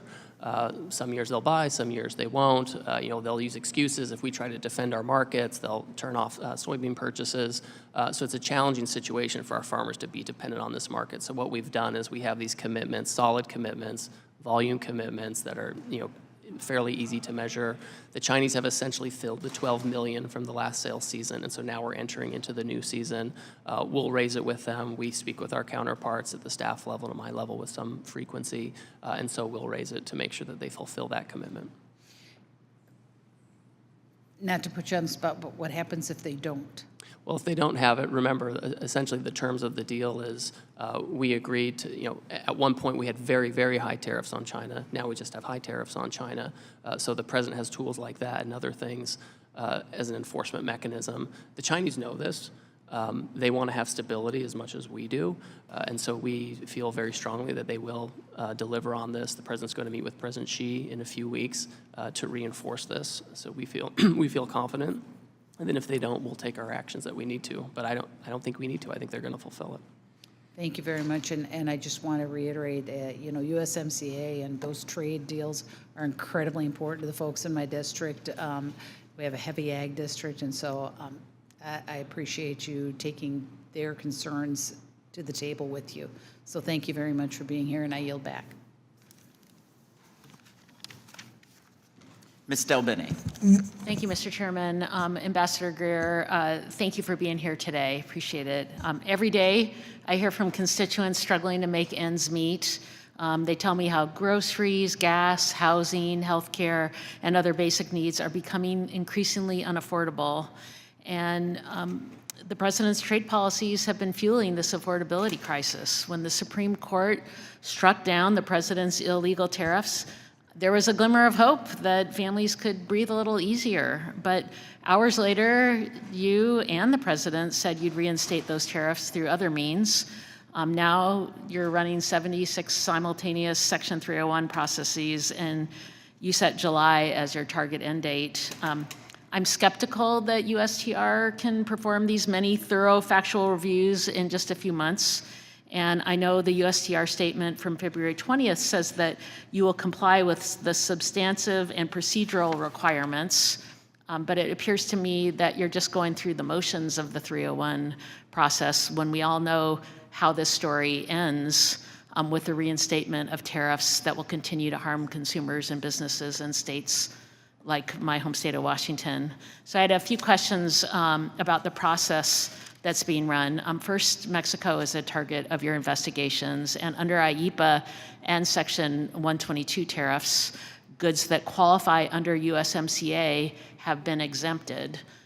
Do you commit to exempting USMCA goods in any Section 301 actions taken under these two investigations?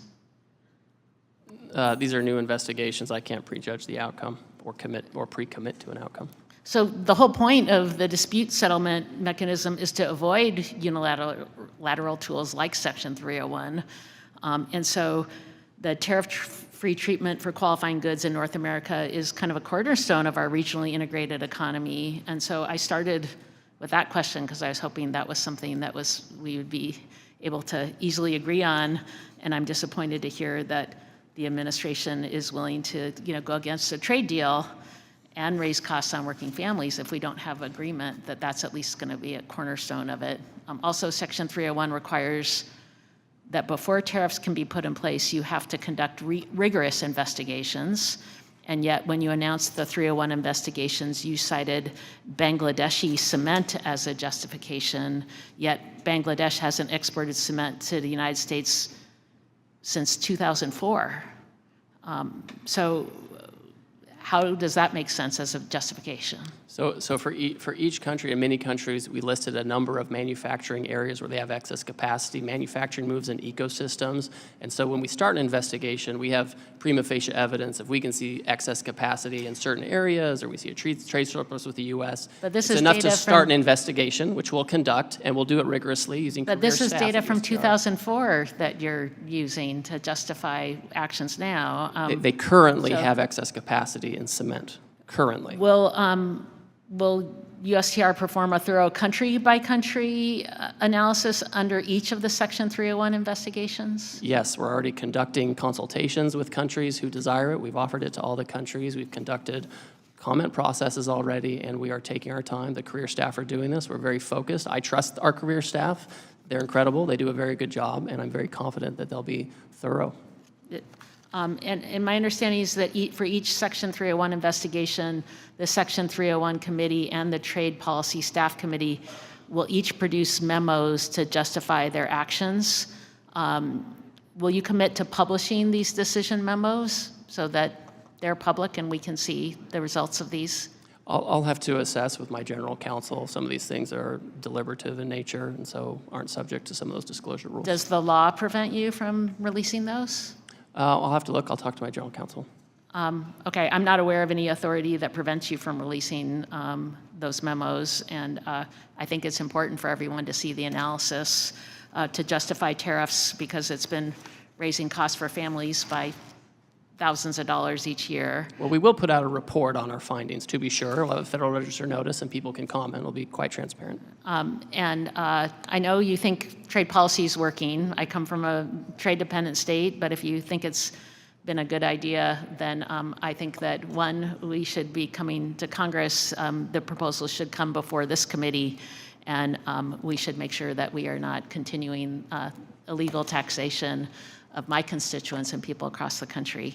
Thank you again for being here. I yield back, Mr. Chairman. Ms. Van Dyne.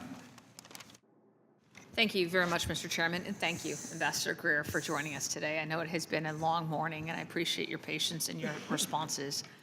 A clear demonstration of this administration's effective trade approach is how strong tariff policy has produced tangible results at our southern border. In response to tariff pressures, Mexico has surged thousands of National Guard troops to their border. They have dramatically reduced illegal crossings to historic lows, achieved major seizures of fentanyl and precursor chemicals, and extradited dozens of high-value cartel targets to face justice in the United States. And just for example, for comparison, according to Border Patrol data, average monthly Southwest border apprehensions were 89.6% lower in the first year of the Trump 2.0 compared to the final year of the Biden administration. This success proves that firm reciprocal trade tools are powerful instruments for advancing not only economic interests, but also critical national security priorities. We were down in Mexico a little over 6 weeks ago and had conversations with their elected officials, and nearly all of them said that they were cooperating and working with us because of the threat of tariffs. I think that's an important thing to point out. This is in part why I introduced HR 6991, was the Fair Trade Act of 2026. And that was actually after a roundtable with you, and we discussed it. And it would impose additional 15% tariffs on goods from countries from which the United States runs a trade deficit, and a 10% on goods from countries where we run a surplus. I believe this bill perfectly complements USTR's 2026 trade policy agenda by providing concrete leverage to secure better market access, stronger enforcement of our trade agreements, and genuine reciprocity from our trading partners. I'd like to move on to some of the issues that are really important in Texas. Liquefied natural gas. First, can you tell us how important the expansion of LNG and investments in LNG exports along the Gulf Coast, which represents, by the way, a 180-degree difference from the Biden administration, but especially in Texas, have been for improving our trade imbalance, stabilizing global markets, and supporting our sometimes allies in Europe? Yes, this is an important way that we can help get our trade deficit down. This has been significant over the past year as we've gone country to country, expressed our concern with the trade deficit. They've been very eager to increase imports from the United States, agriculture, manufactured goods, and energy products. And LNG is really important, right? As you see, a country like Russia is an unreliable supplier, and we have been able to fill gaps. The Europeans have committed to buying more LNG. We have a lot of countries that have committed to this, so we're exporting it. It's really critical, and it also obviously helps our overall petrochemical industry. Well, the president's tremendous success in Venezuela, the legacy media has largely ignored the entire topic of Venezuelan oil. But how important for the Western Hemisphere and our ability to deal with our adversaries like China is the Texas refining capacity of Venezuelan oil? Well, this is really significant, and when it comes to trade in gas and oil, a lot of it depends on your downstream refining capacity, and so our Texas facilities are optimized to process that crude coming in from Venezuela. So this is a great opportunity that the president has secured. Frankly, that energy supply chain, I mean, Venezuela has some of the largest reserves on earth. So between U.S. reserves, Venezuelan reserves, we have energy security for decades into the future. It's too bad nobody else is talking about it, but I appreciate you bringing that up. Switch to back to Mexico. I know that you and I have had conversations and understanding that it's bipartisan on this committee for Vulcan Materials and some of our other businesses and how they're being treated in Mexico. Can you just kind of give us an update on the latest of this situation? And do you see a path forward or a resolution? So the Mexican government has been in talks with Vulcan, and we've tried to facilitate that. I was with the president of Mexico a couple of days ago, and I personally raised it, with her or with the trade commissioner. And I don't want to go into details of those conversations. All I can say is the Mexicans know this is an issue that needs to be settled. If they want to have a constructive trade relationship with the U.S., companies that go down there, whether they're extractive industry or infrastructure or something like that, where we're providing services, down there, they need to have comfort that they can get a return on their investment. Now, I don't really want manufacturers going down there and re-exporting to the U.S. That's not what I want. But things like this, where the resources are there in place to be extracted, they need to have fair treatment. I appreciate that, and I hope that they know how these actions are going to affect negotiations for the USMCA. I appreciate it very much, and I yield back. Mr. Feenstra. Thank you, Chairman Smith, and thank you, Ranking Member Neal, for holding this hearing today. Ambassador Greer, I just want to applaud you. I want to say thank you for what you're doing for the American farmer. I represent one of the largest ag districts in the country. When it comes to Iowa, in my district, we lead in corn, soybeans, pork, eggs, biofuels, and there's a lot of trade that we've been doing in those capacities. When I talk to the farming community, they don't want a handout. They just want open markets, and that's why this is so, so important. I want to just talk a little bit about the pork producers. They're facing anti-dumping and countervailing duties cases that are more political in nature than purely economic. You've just come back from Mexico, where a lot of these issues are somewhat prevalent. Can you talk about what your office is doing to ensure U.S. pork producers are not caught up in the crossfire of retaliation? Yes, as you mentioned, I just came back from Mexico. I raised this specific issue. My sense is and again, there has been no retaliation thus far, which is very important to note. And I don't think we can have a deal with Mexico if we have retaliatory issues like that. I think the Mexicans understand that too. Yeah, well, thank you, thank you. And then our soybean producers, China is so important, and they are steadily purchasing their commitments, and I'm so grateful for that also.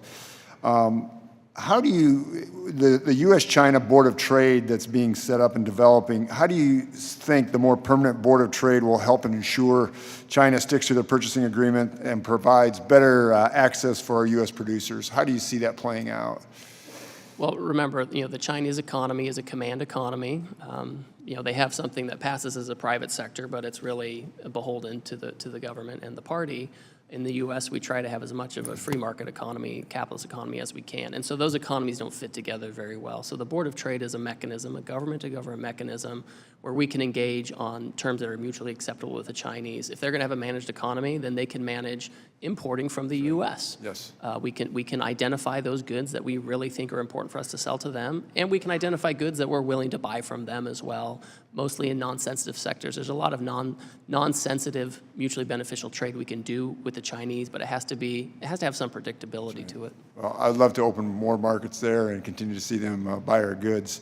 Ambassador Greer, India remains probably one of the most restrictive markets when it comes to agriculture, and I'm excited to see the progress that the two parties are working with a U.S.-India trade agreement, trade framework. When I look at my state, the country, we do a lot with distillers grain called DDGs. We do a lot with soybean meal. This could be a great opportunity for export markets and even ethanol into India. Can you talk about where we're at and what we can do to encourage India in having more of our ag products being represented over there? Yeah, so you'll know that we have a joint framework agreement with India that we signed that sets out the general terms of our agreement. The Indian trade negotiators are in town this week. So we've been talking this week about these issues, including about these specific commodities you talked about, DDGs, et cetera. India is a tough nut to crack. They've protected their agricultural markets for a very long time. As part of this deal, they're going to want to protect a lot of that still. There are things, though, where I think we can find mutual agreement. DDGs is a good example of this. Yep, good. And then finally, I just want to talk about ethanol. We have a great opportunity, domestic fuel for the U.S. and then abroad, and we see more and more countries around the world using ethanol. Do you see any opportunity for other countries? We did a great job with UK in having U.S. ethanol being exported there. Do you see other opportunities that we can export more ethanol to other countries like Asia and so forth? Sure. We do have a variety of countries that have agreed to reduce their tariffs on ethanol for U.S. imports. You mentioned the UK agreement where we opened up a billion-liter market. We're talking to the Brazilians about this as well. The trade relationship is a little more fraught right now, but we're talking to them about ethanol. I think there are things we can do mutually with the Brazilians to reopen that market. Yep. So there's a lot going on, a lot we've achieved, but there's more to do. Yep. Well, Ambassador Greer, thank you for answering my questions, and thank you for all that you're doing for the ag industry, and I continue to look at creating new markets for our farmers. Thank you so much. Mr. Boyle. Thank you, Mr. Chairman. Thank you, Ambassador, for being here. I'm sorry to say this, but in my opinion, the administration's trade agenda has been nothing short of disastrous. According to the Trump-appointed Republican Federal Reserve Chair, it is this administration's reckless tariffs that have been the major driver of the rise in inflation. These policies have raised prices, disrupted global trade, and made it harder for American businesses to plan and invest because the policies have been so erratic and unpredictable. Now, it is clear that Americans are experiencing an affordability crisis, but that crisis has two sides to it. The rising costs, as I just mentioned, but also the stagnant wages, the other side of the equation. Focusing on costs alone misses half the problem. Wages have stagnated for years, and workers who attempt to organize or bargain for better pay are often told to accept less or risk losing their livelihoods as companies threaten to offshore jobs. That pressure has both shuttered factories and held down wages even where jobs remain. Unfortunately, I know this firsthand, having fought unsuccessfully to oppose the offshoring of hundreds of Nabisco factory jobs in my own very district in Philadelphia. This was a factory that had been there for many decades. Now those jobs are in Mexico, where workers there earn pennies on the dollars that were being earned by American workers at that Nabisco factory. Workers still face this race to the bottom, now more than ever. So, Ambassador, as we approach the USMCA review in just under 2 months, I wanted to know what you were doing specifically to finally stop the continued offshoring of these jobs and ensure workers finally see meaningful pay increases. Thank you. I'm glad you're concerned about this issue. In advance of USMCA review, we've initiated Section 301 investigations in Mexico and Canada, both on forced labor issues as well as structural overcapacity with respect to Mexico. And in result, the U.S. steelworkers put out a statement welcoming USTR investigations. The IAM union backs the investigations. The UAW applauds us for doing this. AFL-CIO lauded it. So we're working hand in hand with these unions to do this. We think that tariffs are an important point to do this. We think when we took down our tariff barriers, we had a lot of offshoring, and now we want to reshore. And so sometimes I get confused when people say we don't want tariffs, but we want to reshore. We have to be coherent about this. Well, hold on. Tariffs reclaiming my time because I only got 2 minutes here. Okay. So to be clear, there are times that I have supported tariffs.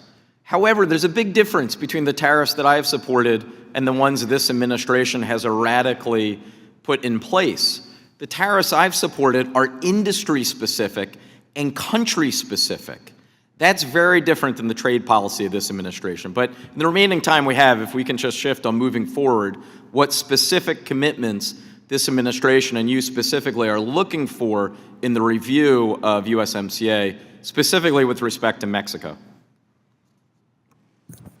So first of all, we would expect that any rules of origin be updated if we're going to have preferential trade with Mexico. I cannot have a situation where China or Vietnam or other third countries are using Mexico as an export hub to undermine U.S. workers and manufacturers. That's why the unions have been so supportive of what we're doing on tariffs. So that's one thing. I would say that another thing, we want the Mexicans to follow their own labor laws, which was imposed on them, or which they passed in response to USMCA in the first term. We continue to take actions against Mexico where they are not following their own labor laws. So those are just a couple of things I think are responsive to some of your And just to be clear, I mean, USMCA, which I voted for, and frankly, I think the vast majority of Congress on both sides of the aisle voted for, I did not think it was perfect. I think there are a number of things in it that need to be improved, but I thought overall USMCA was an improvement upon the deeply flawed NAFTA that it updated. I hope that as we go through this review, we can see even more improvements, and I'll be happy to follow up specifically in a letter on some ideas that I have in ways that we can make it better and our trade policies fair for not just American consumers, but also American workers. With that, I yield back. Mr. Moore. Thank you, Chairman. Ambassador Greer, great to see you again. Before I jump into some, I think, pretty basic, straightforward questions, just for all the times we get a hearing like this or in a few interactions, I'll just say that like the ability to connect with your team, work with your team, supersedes any of these simple things that we get to do today. So thank you for that. The World Trade Center of Utah, as you know, is one of the most substantive organizations that's focused on all the right measures and trying to navigate always troubled waters with this topic for decades.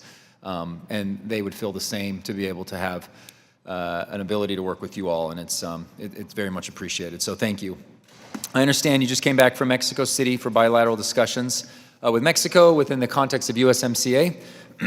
One of my biggest concerns has to do with the auto sector and the risk that we end up in a situation where we have kind of one set of rules for origin and content requirements for Mexico, another set for Canada, and I can't help but think that this would make it harder for North America to maintain its competitive advantage against adversaries like China in the automotive production space, and that it would discourage auto companies from creating jobs in the U.S. How are you working on your renegotiations with USMCA to include strong provisions on domestic content, while also providing that level of consistency and predictability for all three markets? Yeah, thank you. I mean, this is essentially a rules of origin question. We want to manufacture in the United States, have a North American supply chain, and we want to make sure that that has that can compete against vehicles coming from Japan or Korea or Germany or anywhere else. So we're in conversation with the auto companies, the auto parts suppliers, and frankly the unions on this. I think they have a shared view.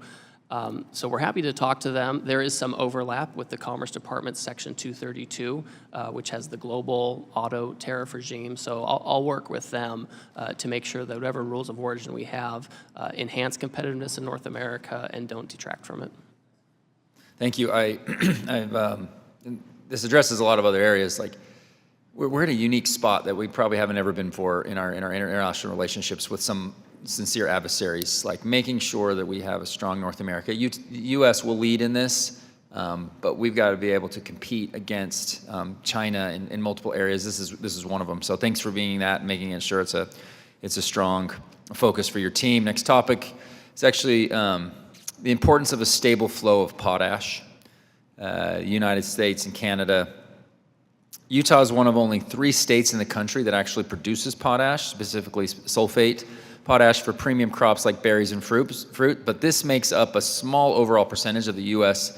potash consumption. 95% of our potash comes from abroad, 79% of which comes from Canada. Our domestic producers are reliant on a strong and stable trading relationship with Canada to prevent potash prices from spiking, thus hurting both domestic partners, or both the domestic producers as well as domestic consumers like farmers. How can we ensure that this product, which has a ton of Utah farmers that they rely on this, does not emerge as a bargaining chip per se and some potential issues with USMCA renegotiations? Well, through everything we've done in the last year and setting, a kind of a baseline global tariff and higher tariffs on large surplus countries, in all these cases, potash has never been subject to changing trade policy. We've just kept the same trade policy as before.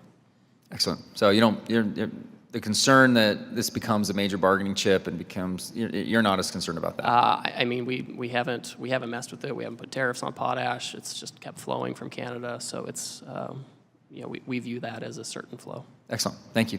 And back in February, last question, USTR requested public feedback on the development of a plurilateral trade agreement on critical minerals, which would enhance the resilience of critical mineral supply chains and the downstream industries that depend on them. Can you provide an update on the timeline for these negotiations? What are your top priorities to address collectively with like-minded allies and partners? The state of Utah is a rising player in this space. There's massive potential here that would benefit our nation. How can state and local level officials impact these discussions positively? Sure. So our office is developing a draft text that we can share with allies. We're going to share it first with Congress and congressional staff to have review and get feedback directly from Congress on that, and then we'll share it with allies who are in a good position to be able to start negotiating. We have action plans on critical minerals with Mexico and Japan, for example, and we are looking at specific minerals just to almost run an experiment on and look at the data, look at supply, look at demand. If we need some kind of a protective price floor to ensure the economics work out, what would that look like? How would you determine it, and that kind of thing. So that's moving along. And then other agencies are doing stockpiles and a lot of other things too. Excellent. Thank you so much, Chairman. Ms. Malley-Takis. Thank you very much, Ambassador. Appreciate you being here today. I want to echo an issue that some of my colleagues had brought up already. Those of us from either California or New York, we really care about the wine industry. Our wineries and distilleries are really getting hurt for about a year now when several Canadian provinces effectively shut down American wine, spirits, and beer. And the impact has been significant. It's about a 78% drop in American wine exports to Canada. And this represents about a $350 million loss over the past year. So as we're moving forward with this USMCA review and you're having conversations, I just want to echo what my colleagues have said, strongly encourage you to prioritize this issue with your Canadian counterparts, and I trust that you will. And I've also brought this up with Secretary Lutnick as well. But I do want to talk about another issue relating to the USMCA. It is about Cuban doctors. This is basically what's happening here is Mexico is participating in what amounts to forced labor, slave human trafficking, and it's basically a forced labor scheme run by the Cuban communist regime. In February, I did join several of my colleagues. I wrote a letter to your office flagging this issue. There is a loophole currently in Article 23.6, and I'd like to submit this for the record, Mr. Chairman. I will also give you a copy as well. Without objection. But basically, Mexico pays the Cuban government billions of dollars to contract doctors and medical professionals. But the regime, the communist regime, keeps that money. It really doesn't get to the actual workers. And these doctors, they face coercive practices by their government, like passport confiscation, wage withholding, surveillance, restrictions on movement, family contact. And these are all documented by the State Department and human rights groups. And now, with President Trump and Secretary of State putting pressure on Cuba, it is the right time to fix this wrong in this agreement. And I urge you to use the 2026 review process to press Mexico on this issue, ensure that there's clarification of Article 23.6 in the USMCA, and directly or indirectly to stop subsidizing forced labor and human trafficking. And interestingly enough, the agreement actually recognizes illegal wildlife trafficking as a threat to legitimate commerce. So it's shocking that the trafficking of forced labor of humans, whether it's carried out through government-run medical missions or service links to trade relationship, are not addressed with equal prioritization. Thank you. You know, forced labor is an important issue for the administration. The United States is chairing the G20 this year, and forced labor is one of the issues we're talking about. We're conducting a Section 301 investigation on forced labor, including with respect to Mexico. So it's certainly something that's top of mind for us, and we'll take a closer look at some of the things you've talked about. I appreciate that, because as I said, this is putting billions of dollars in the pockets of Cuba's communist regime at a time when our president, our Secretary of State are trying to economically cripple them in hopes that we'll see some regime change. So I think this is the right time for us to take that action to echo what they're trying to achieve. And what I'll also say is that I have a Medical Supply Chain Resiliency Act. I've brought this up before. I know a lot of the conversation today was about removing our reliance on China, shifting more to reliable partners, bringing it home where we can. I have a bill, Medical Supply Chain Resiliency Act, which is bipartisan in this committee, and it basically gives the administration the tools to establish trusted trade partnerships with reliable allies, to eliminate tariffs and trade barriers, specifically to strengthen medical device and pharmaceutical supply chain. Is that something you feel could be a tool in your toolbox as you're moving forward? That's possible. I think our staff should talk about it. We have some trade actions related to pharmaceuticals and medical devices, and I think if Congress has some tools to help with reshoring and supply chain security, that could be helpful. All right, great. Could you give, since I have a few seconds left, could you just give us an update where you're at on some of those trade deals and where you see the most opportunity to move our supply chain out of China and friendshore it? Certainly. I would say with respect to pharmaceuticals, this is actually an area where I've been really encouraged on reshoring, because we have a lot of examples of specific commitments from pharmaceutical companies to build here. And, you know, listen, we always hear from a lot of companies, I'm going to invest X or I'm going to build this, but we are actually seeing concrete in the ground and superstructures going up. Yeah, and I congratulate the administration on that. They have gotten trillions of dollars in investments from all different industries to reassure and produce here. Does that include APIs? Pharmaceutical ingredients that we would need, obviously, to make the medicine. Yeah, that is a trickier situation. Yeah. It's not just trade on that; it's also permitting. The reason why some of that left was environmental rules. We're trying to have 21st century permitting and regulatory, so we can get APIs back. As these companies come back, the ecosystem comes along with them, and so we think that having the manufacturers here, the APIs and the key starting materials will follow. Great. Well, I look forward to working with you, and I appreciate your time. Mr. Panetta. Thank you, Mr. Chairman. Thank you, Mr. Greer, for being here. As you know, we're just over a year past Liberation Day. Yet the president's tariffs haven't freed us from the inflation and high costs that he promised to reduce. But when you have an effective tariff rate of 11%, the highest since 1943, it makes it pretty tough to keep those types of promises. Today, the chairman talked about, and yesterday I actually met with your ag trade representative, who also talked about the few deals that the administration has entered into. She actually took the time to personally engage with us, something that your predecessors did, something that I've suggested you to do, but something that you have yet to do outside this room.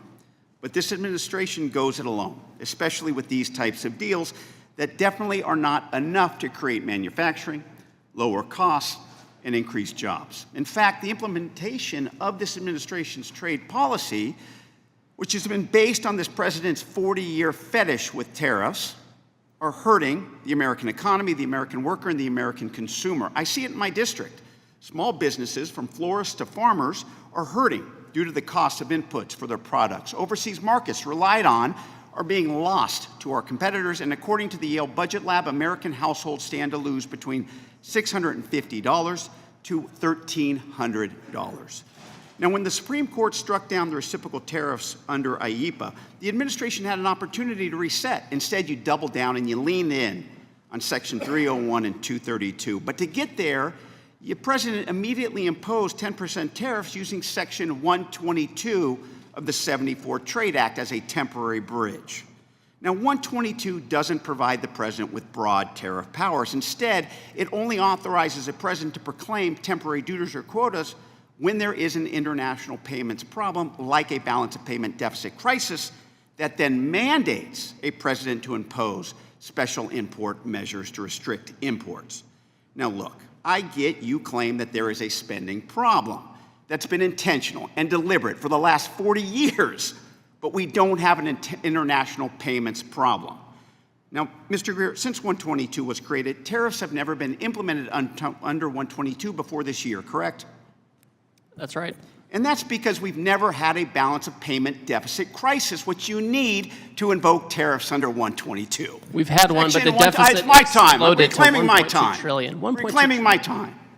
122 is antiquated and it's inapplicable. It was created as a way to fix a situation when we are on the gold standard and there is a crisis in which there is too much currency flowing out of the country.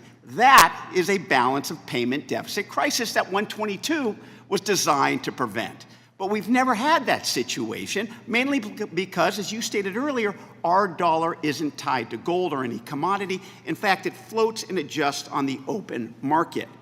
That means our dollar value is unaffected by the amount of U.S. currency overseas. Moreover, we got way too much foreign investment in the U.S. that offsets any money going out of the U.S.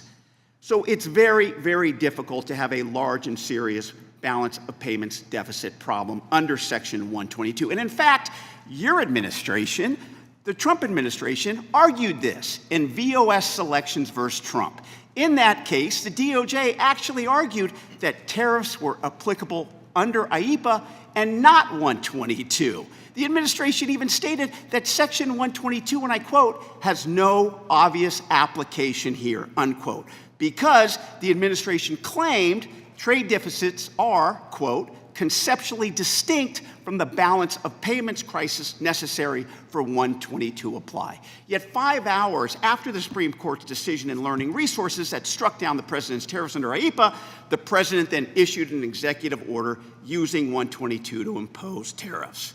Now, despite your administration previously arguing that 122 doesn't apply, you're now arguing that it does apply. Look, I disagree with that. The courts are going to find that they disagree with that. And so the argument will be that you're going to make is that IEEPA tariffs are gone, so you now need to impose tariffs under 122 to prevent a balance of payments crisis as a preventative measure.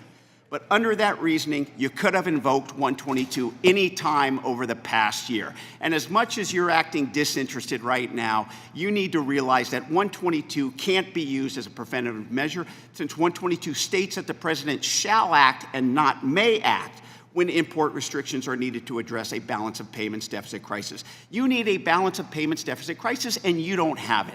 That's why you didn't invoke 122 prior to the Supreme Court decision, and that's why the Trump administration argued that 122 couldn't be invoked to impose tariffs. Section 122 is antiquated, it isn't applicable, and it's irrelevant, and why I have legislation to get rid of it and reimburse my constituents who are being screwed over by President Trump's tariffs. I yield back.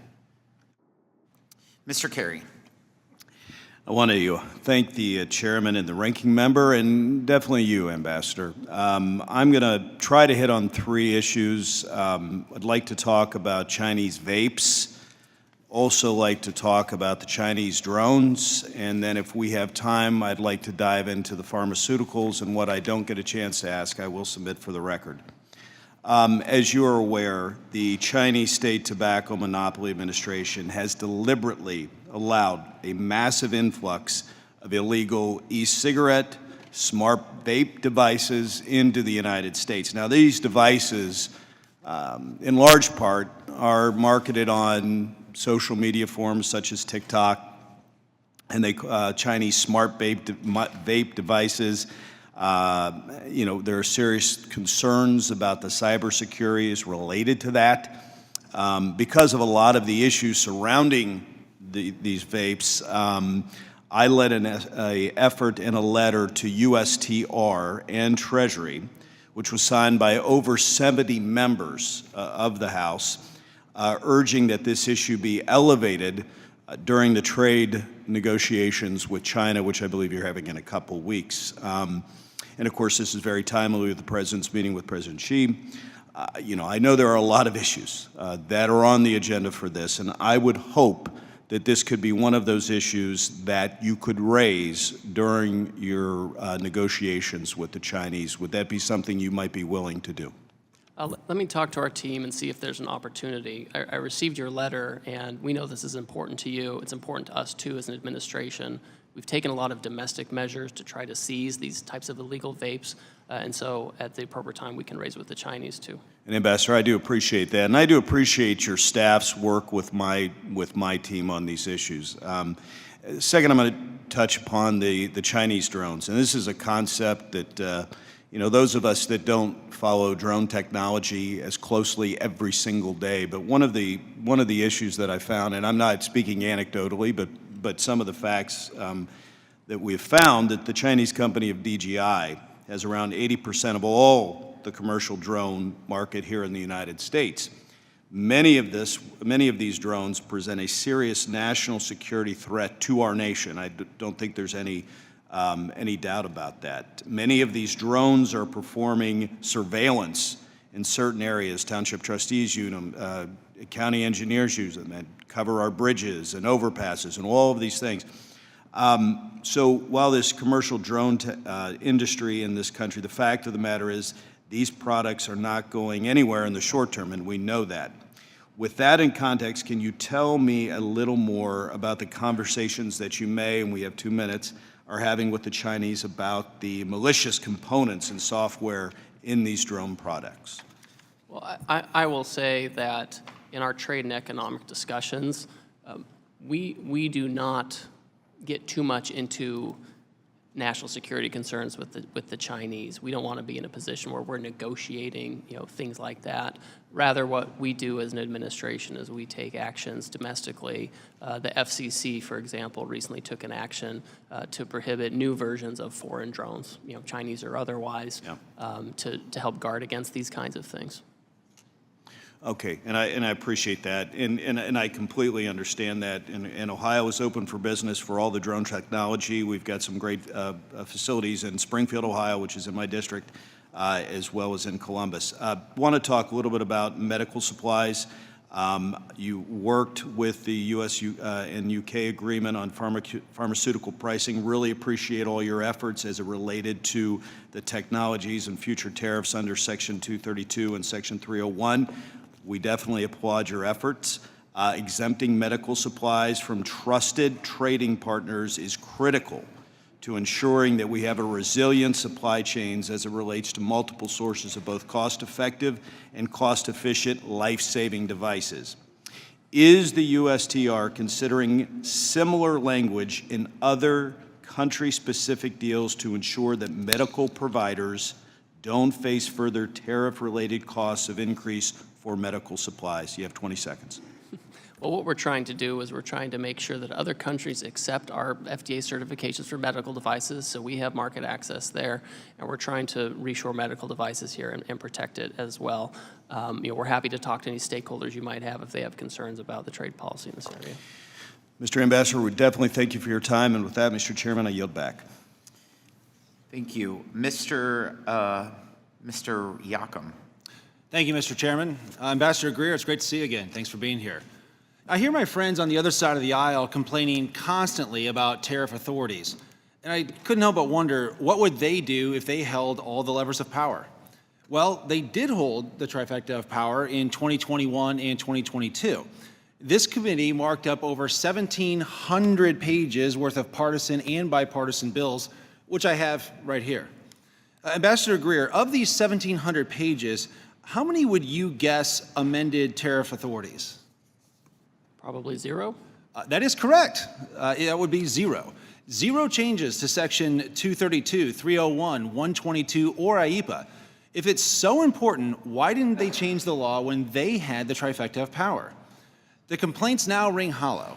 They had 2 years to amend tariff authorities, but instead, they chose the green new scam, green boondoggles, and massive spending that stoked generational inflation. I was glad to see the administration create Annex 3 in recognition of the fact that there are certain products and commodities that are not grown or produced here. And I was so excited when we finally clinched Annex 3 treatment for Luan wood products from Indonesia, which you and I have spoken about many times. Although it was a short-lived victory since the Indonesia Agreement on Reciprocal Trade was announced the day before, Learning Resources, that decision when that came down. As you complete the ongoing Section 301 investigations, are you planning to maintain Annex 3 treatment for countries with an agreement on reciprocal trade? I think what I can say on this, because the investigations are ongoing and we can't prejudge, but to the extent that the agreements on reciprocal trade mitigate any of the problematic trading practices we find, then we'll certainly take those into account. Thank you, sir. I've heard from a number of businesses back home that want to expand their operations here in the United States and hire more people. But doing so often requires importing machinery, which certainly scrambles the economics of the investment. Now, sometimes this is a brand preference, but a lot of the time the machinery that they need to expand their factory just simply isn't made here or can't be made here. In some cases, these are not multi-million-dollar deals that'll make national headlines, but they'd be huge for the communities where investment is happening. How can we get relief for some of these companies that want to invest and grow jobs here, but are also stuck in that catch-22? Sure. So just a few things on this. First of all, we do have the Small Business Administration that has opened a portal to help match up producers in America with suppliers and customers in America with each other. They also have some loan programs. If there's a cash flow issue, we have the big, beautiful bill where folks can expense capital goods, and that usually will include, if there's a tariff impact, it'll include that. I would also say a couple of weeks ago, the Commerce Department made an adjustment to the steel tariffs and derivatives. Some of these machine tools, I think, fell under derivatives. Some of these ended up being excluded altogether from that action and are subject to just a different and lower tariff rate. And we've also made compliance simpler for that. And as we go forward, as we have Section 301 or other investigations, we welcome comments during the public process on views on things that should have tariffs or shouldn't. Thank you. And seeing something happen in that regard, even for smaller companies, smaller manufacturers that may not have a domestic option here at all, I think would be a very good thing. So thank you, sir. As it currently stands, the 25% Section 232 auto tariffs put North America's auto industry at a disadvantage when compared to the 15% auto tariff for the EU, Japan, and South Korea, and then 10% for the UK. Is there a plan to reconcile or recalibrate Section 232 auto tariffs as a part of or alongside the USMCA review? So as we do the USMCA review, we do have to coordinate with the Department of Commerce because they have the autos 232 and USMCA has the auto rules of origin. So we'll coordinate with them, certainly. The Commerce Department has made accommodation for Mexico and for our domestic auto producers who are bringing in goods and products that have U.S. content, and they can have a parts offset to some degree to help have a transition to more production here in the U.S. Thank you. And as you know, when the original USMCA deal was announced, it included tariff relief from Section 232 steel and aluminum tariffs in Canada and Mexico. Are you negotiating on steel and aluminum as a part of or alongside the USMCA review process? Well, the Canadians and the Mexicans certainly want some kind of adjustment. President Trump has been very clear that it's important to have tariffs on these items. and they've been effective. We have the Gary Works is reopening, or excuse me, Granite City Works is reopening, which is a great outcome. We shipped more steel last year than Japan for the first time in a very long time. So Canada and Mexico are asking for adjustments. Anything on that front, the president would have to approve. All right. Thank you, Ambassador Greer, for being here. Thanks to your staff for continuing to work with my team on these important issues. I do appreciate it. Mr. Chairman, I yield back. Mr. Horsford. Thank you very much, Mr. Chairman, and to the ranking member. Ambassador Greer, welcome back. It's been a year since you last came before this committee in public hearing, and I want to start with the people who paid the price for the choices that have been made over the past year. Ambassador, the Supreme Court has now ruled that these blanket tariffs are illegal. This hearing should be about one thing: getting the American people their money back. So let me ask you something that should be pretty easy, yes or no. Do you believe American families deserve refunds for the higher prices that they paid under tariffs the Supreme Court has now ruled illegal? Yes or no? So I think, yes or no, if Mr. we could Greer. get the Biden inflation of Mr. Greer. 12% back to the consumers, that would be a great start. Okay, I will take that as a no. Democratic attorneys general Reclaiming asked my for the time, tariff revenue reclaiming my to go to time, companies. That's reclaiming what my they wanted. time. It's what they Since asked you for. can't answer a very basic question, yes or no, to the American people who paid the price through taxes that were imposed illegally by this administration. That's why I've introduced the Relief Act, to guarantee automatic refunds in 90 days. No games, no gimmicks, no applications, no red tape, no favoritism, just getting the people their money back. That is what this should be about, because families were paying more while someone else was profiting. And I want to move to that. At our last hearing, you said, and I quote, this is not market manipulation. But since then, we've seen a clear pattern. Tariffs are announced, markets move. A sudden reversal follows, markets move. And then the tariffs resume, one over and over again. Mr. Chairman, I ask for unanimous consent to submit to the record 10 articles documenting concerns about market-moving policy actions and trading activities around them. Without objection. Thank you. Ambassador, 18 minutes before last year's tariff pause, 18 minutes, traders placed enormous bets that the market would surge. And 46 minutes before the president's announcement on Iran negotiations just last week, someone shorted the oil market by hundreds of millions of dollars. Markets don't move like that by accident. And it raises serious questions about market manipulation and insider trading inside Donald Trump's administration. You told this committee that the original tariff pause was part of the plan. Well, if that's true, then that plan was worth billions to anyone who knew about it in advance at the expense of hardworking Americans. That's wrong. And it raises a very simple question. Who knew it and who profited off of the backs of the American people? It stinks. And at a minimum, it warrants an investigation. That's why I led a letter with 130 other Democrats asking for answers about the Liberation Day tariff pause. We still haven't received a response from you, Mr. Ambassador. Mr. Chairman, I ask unanimous consent to enter into the record the letter dated April 11th, 2025, into the record. Without objection. So, Ambassador, let me ask you, what steps have you taken specifically to ensure that no one under your supervision is trading on non-public market-moving information?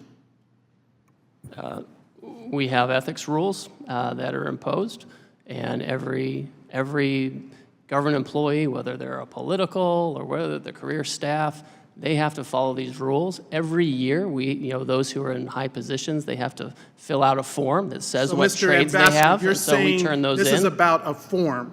Someone with access to your information is actively moving markets minutes before announcements.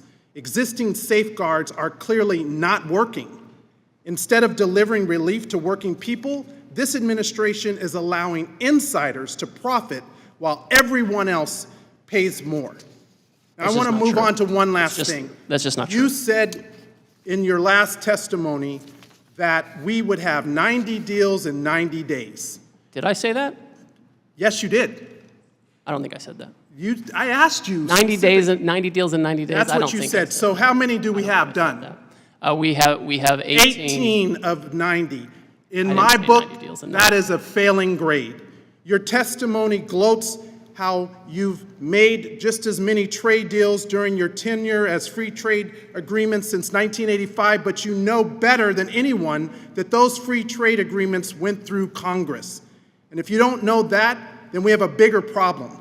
Because the reality is, there is no trade agreement that isn't binding, that isn't enforceable, and that no one has the opportunity to review. None of them have gone through Congress.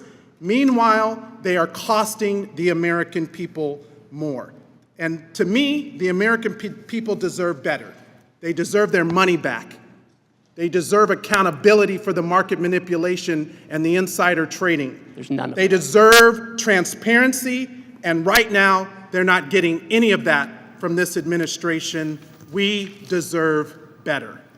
I yield back. Mr. Bean. Thank you very much, Mr. Chairman. Good afternoon to you. Good afternoon, Ways and Means, and especially to our honored guest, Ambassador Greer. Welcome back. We're glad to have you here. Since the early 90s, America has lost over 90,000 manufacturing firms or plants or companies in the United States that either have closed or gone overseas because just they couldn't compete with foreign the foreign markets that are bringing things here to sell. With that comes the loss of over 5 million manufacturing jobs. Let me tell you what you and President Trump have done. You've said, enough. We're not going to stand for it anymore. We're going to jump in and put America first. So what you've done, and President Trump, you've prioritized American workers, farmers, manufacturers by expanding access to foreign markets and enforcing our trade laws. You've done it for a little bit over a year. And largely through your efforts and that of President Trump, you've secured dozens of commitments from other countries to eliminate trade barriers there, and also at the same time have brought back American manufacturing. And now we know made in America means things. So you've done it over a year, and let me tell you what you did. You set a record. You set a record for record American exports. $3.4 trillion in 2025. Don't hold your breath, Ambassador Greer, that's going to be the headline on every newspaper. It should, because finally you're putting America first, and it's exciting to see. I know that it hasn't been easy just hearing today you getting grilled. Putting America first, you would think that would be an easy thing to do, but it's not. When we set up these agreements with other countries, though, you also know this, because I know President Trump knows this from his first term. We know that There are countries like China that don't play by the rules and will manipulate those agreements to sneak their goods and services here. We've done a great job of limiting them, but how do we, whether it's through the USMCA or through trade agreements, how do we ensure that China and other bad actors don't gain illicit access to our markets and further undermine our manufacturing, small businesses, farmers, and producers? Ambassador Greer. Thank you, and thanks for that vote of confidence. And I agree with you. You know, when we're exporting more than we've ever exported in 250 years of American history, and we see manufacturing coming back, I'm puzzled at others' reactions or disappointment in that. With respect to dealing with essentially trade cheating is what you're talking about.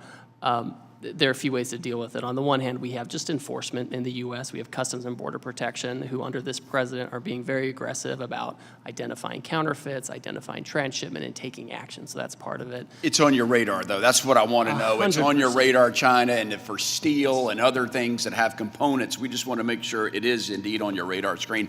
When you think of Florida, maybe you think of beaches, theme parks, or no income tax. But Florida, this has come to a shock to many people, is an agricultural state. We grow oranges, tomatoes, pine trees, and we also grow sugarcane. Right now, foreign countries are dumping their sugar in our country, and they're subsidized by their own country.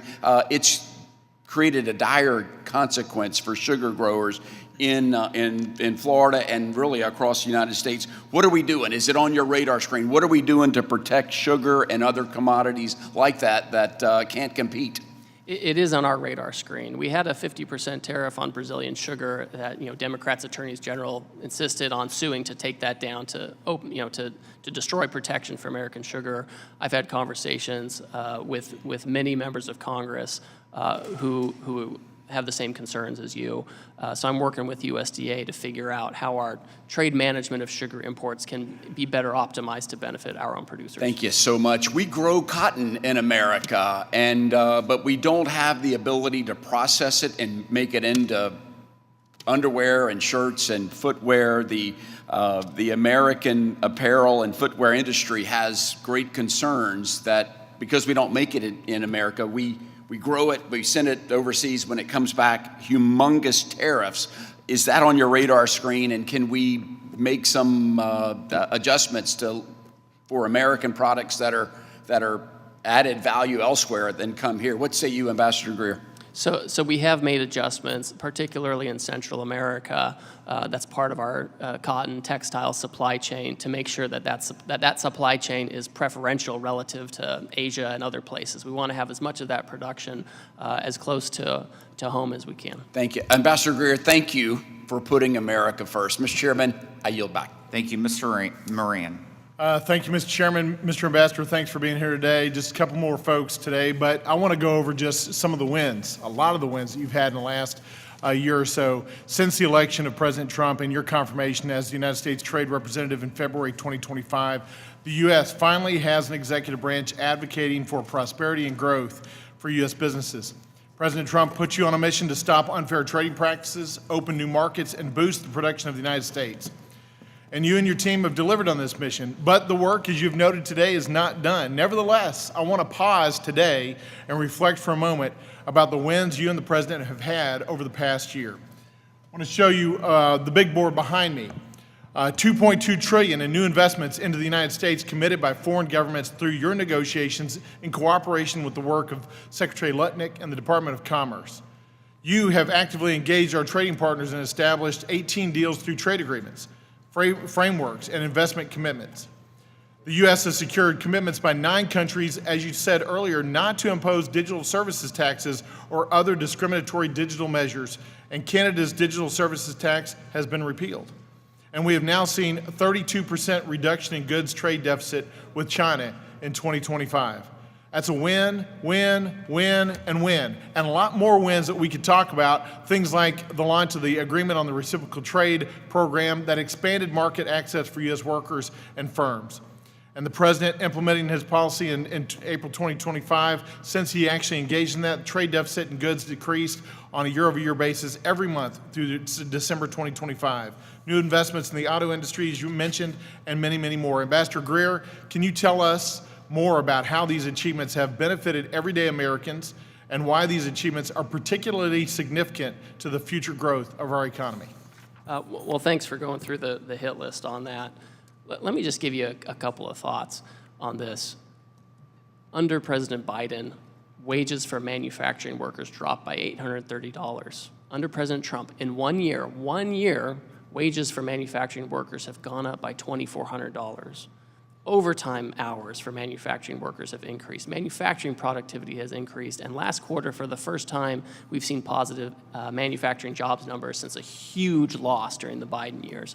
So the very things we're trying to do, reshore American manufacturing, it's happening right now. And along the way, we're getting foreign market access to get historic export numbers. We're making sure our digital tech companies are being treated fairly. And we're attracting new investment here in the United States to create jobs here that are good for the working class. Yeah, you're doing it successfully, and even though there's a lot of naysayers here today that want to badmouth the progress that we've made, it is great progress for the American economy and great progress for the American worker, and it's incredible that we've achieved it just in the last 15 months. Let's talk about the EU-US trade deal. On March 26th, the European Parliament voted to advance the US-EU agreement on reciprocal, fair, and balanced trade, originally agreed to last July. As stated in the agreement, the U.S. and the European Union share one of the world's largest economic relationships, supported by mutual investment stocks exceeding $5 trillion. I think we need to leverage this strength, and I welcome efforts to strengthen our economic partnerships and relationships with key allies like the European Union, particularly where we can reduce barriers to U.S. exports and ensure fair trade practices while fostering our partnerships in other key areas and excluding China and their undue global influence across the world. How do you see this U.S.-EU agreement of reciprocal, fair, and balanced trade to improve market access for American producers, and what steps will be needed to ensure these commitments are fully implemented? So right now, the European Parliament bill, which they approved, is going through a process called trilogue. This is something where it goes through the different bodies of the European Union for final approval. And again, this bill, it reduces all tariffs for the U.S. on industrial goods, and it provides a number of duty-free quotas for U.S. agricultural goods. And I'm in conversation with my partners in Europe right now on eliminating non-tariff barriers. So this is a huge opportunity. Our trade deficit with Europe is already going down. It's really big, but it's already going down, and I think it'll be in even better shape after this goes through. Fantastic, and I appreciate your work on critical minerals as well. I've got some questions on that, but my time is short. I want to say this in conclusion. What I hear from my constituents is that consistency is key for their investments. You know this, and you're working on that. You and the President have reordered global trade and have put Americans first on the world stage, and we're appreciative of your efforts. Now we need to make sure that our industries can plan on these agreements and make them permanent. For the past 4 years prior to the Trump administrations, Americans had to rely on trade relations that took advantage of Americans and allowed our trading partners to profit off of our innovation. We must now ensure that the U.S. never regresses back to those relations, and I stand ready to make sure that President Trump's historic trade agreements and your hard work remain lasting. And with that, I yield. Thank you. Mr. Swazi. Thank you, Mr. Chairman. Ambassador Greer, good to see you. Thanks so much for your public service. We appreciate you being here today with us. You were here a year ago on April 9th of 2025, and I remember you were sitting here in this exact same spot, and I was sitting here, and in the midst of this, the President undid the Liberation Day policies as you were sitting here. It was actually a kind of an awkward moment. I thought it was okay. Yeah, okay. Anyway, so, you know, tariffs can be used very effectively, as you know, especially when combating our strategic adversaries like the Chinese Communist Party. They can be used to protect specific industries, and I support the idea of doing that. I don't like how we've treated some of our friends in the international arena, the same as we've treated our strategic adversaries. I don't like the fact that Congress has not been involved in the process. This committee should be more involved in the trade policy of the United States of America, and as evidenced by the rulings of the Supreme Court, they would agree with that statement as well. And I don't like how the fact that the trade policy and the conduct of this administration has caused instability and volatility in our markets, which have discouraged investment, and they've also caused an increase in prices. So let me just say, have you ever heard the expression that businesses crave predictability? Sure, we've heard about that. So I've talked to a lot of businesses, I'm sure you have as well, that talk about the fact that they're not sure whether to invest or not because of the instability, the volatility, the way the policy changes in this administration from month to month, even year to year. Would you agree that there's been some instability and volatility caused by the trade policy of this country? We've certainly raised tariffs because before we had very low tariffs, so we had wild imports from China. We don't want that. But So we have been would you on say a that the process. policy of this administration has caused instability and volatility in? We saw some volatility last year. As you're undoing 50 years of terrible trade policy, and we're fixing it, we're building up tariffs to protect the industries we need. People have referred to the Trump turbulence tax, and there's a quote from Larry Fink from BlackRock, who I'm sure you know him, who said, "The United States post-World War II was a global stabilizer. Now we're a global destabilizer. None of it is needed to none of this needed to happen. This is not a pandemic. This is not a financial crisis. This is something that we've created. Uncertainty and anxiety about the future of the markets and the economy are dominating each and every client conversation. You've heard that quote from Mr. Fink before? Well, I haven't read that, but I know Mr. Fink. Yeah. All I know is the market's hit 50,000. We're growing faster than any G7 partner. Okay, but you've Manufacturing's agreed coming that back. there's been We're some winning. instability and volatility that's been resulting from this policy. Let me ask you this question. If you have status quo, that's a bad status quo. You will have a change if you're going to try to improve it. Let me ask It's you not this gonna have question. status Are quo. tariffs increasing prices for the American consumer? So I'm going to say no. We had a 12% inflation Okay, so you under say- Biden, and we are at much Mr. lower Greer, now. so you disagree with the statement from the Tax Foundation that these tariffs are causing costs to go up $1,000 per household? Do you disagree with that? I do disagree with that, yes. And you disagree with the statement from the Yale Budget Lab? The Biden Budget Lab, yes. The I Yale do. It's Budget all Lab, Biden staffers. who says that this is costing each household $2,400 I do disagree. on an annual basis? Because they assume that it passes down. Right here, article from the Wall Street Journal, who doesn't like me, by the way, Trump's tariffs are being picked up by corporate America, not the consumers. Okay, and do you disagree with the Manhattan Chamber of Commerce, because in New York things are more expensive, that this is costing each household $4,200? I can't fix the Mamdani socialist city policy. Well, that's not Sorry. the Chamber of Commerce, but okay. Okay, all right. That's very clever. Okay, and how about from Moody's Investment Services? They say that these tariffs are raising inflation and the cost of living. Do you disagree with that? I do disagree. These are the people who want offshoring, Mr. Schwartz. And you disagree with the fact that Moody's also says this reduces jobs and reduces the strength of our economy? We are the strongest economy in the G7. So you disagree with Neil Bradley from the U.S. Chamber of Commerce, who says that these tariffs have caused significant cost increases? So I will say that for some things that is true, because if we're getting subsidized stuff from China and we're trying to create a market price for intermediate goods, it could Well, it's raise not the just cost of China, the it's all market kinds of price. different goods. And there's a lot of, you talked about, I think you called them the Biden Budget Lab or something like that. Yeah, it's But all I mean, Biden staffers But that the work. U.S. Chamber of Commerce, the Tax Foundation, these are conservative institutions that are saying that these are costing consumers, one said $1,000 a year, another said $2,400 a year, another said $4,200 a year. So you disagree with all of that? These aren't conservative institutions, they're offshoring institutions. Okay. All right. Thank you for your service, Ambassador Greer. Appreciate it very much. Have a great day. Thank you.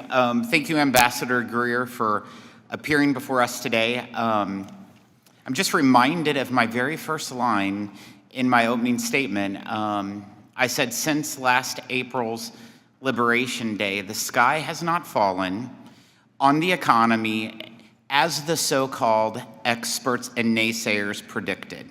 In fact, we have record exports, $3.4 trillion. The reason why we have opened up more markets for our farmers and our manufacturers is by you and the president using the power and leverage of the tariffs to countries who have basically ignored prior administrations. But they don't ignore Donald Trump. They don't ignore you. As I speak to world leaders every day, I want to say thank you, Ambassador Greer, because you're right. Wages came up more in the last year than the prior 4 years under Biden combined. You did it in 1 year, but the Democrats, they couldn't do it in 4. And so I want to say thank you. They talk about the cost of goods. I sat here and I heard a lot of stuff earlier. They talk about the cost of goods. You look at what the CPI says that the cost of food increased from the first day that Joe Biden came into office to the last day Joe Biden was in office was 29%. Since Donald Trump has been in office, the cost of food has gone up 2%. Who is the result of the affordability crisis? The Democrats. They went on a $10 trillion spending spree that led inflation to the highest level in half a century. So I just want to say thank you for being here, putting up with all this conversation and dialogue. Even some of it, the facts weren't completely straight, but I appreciate it. Please be advised that members have 2 weeks to submit written questions to be answered later in writing. Those questions and your answers will be part of the formal hearing record. With that, the committee stands adjourned.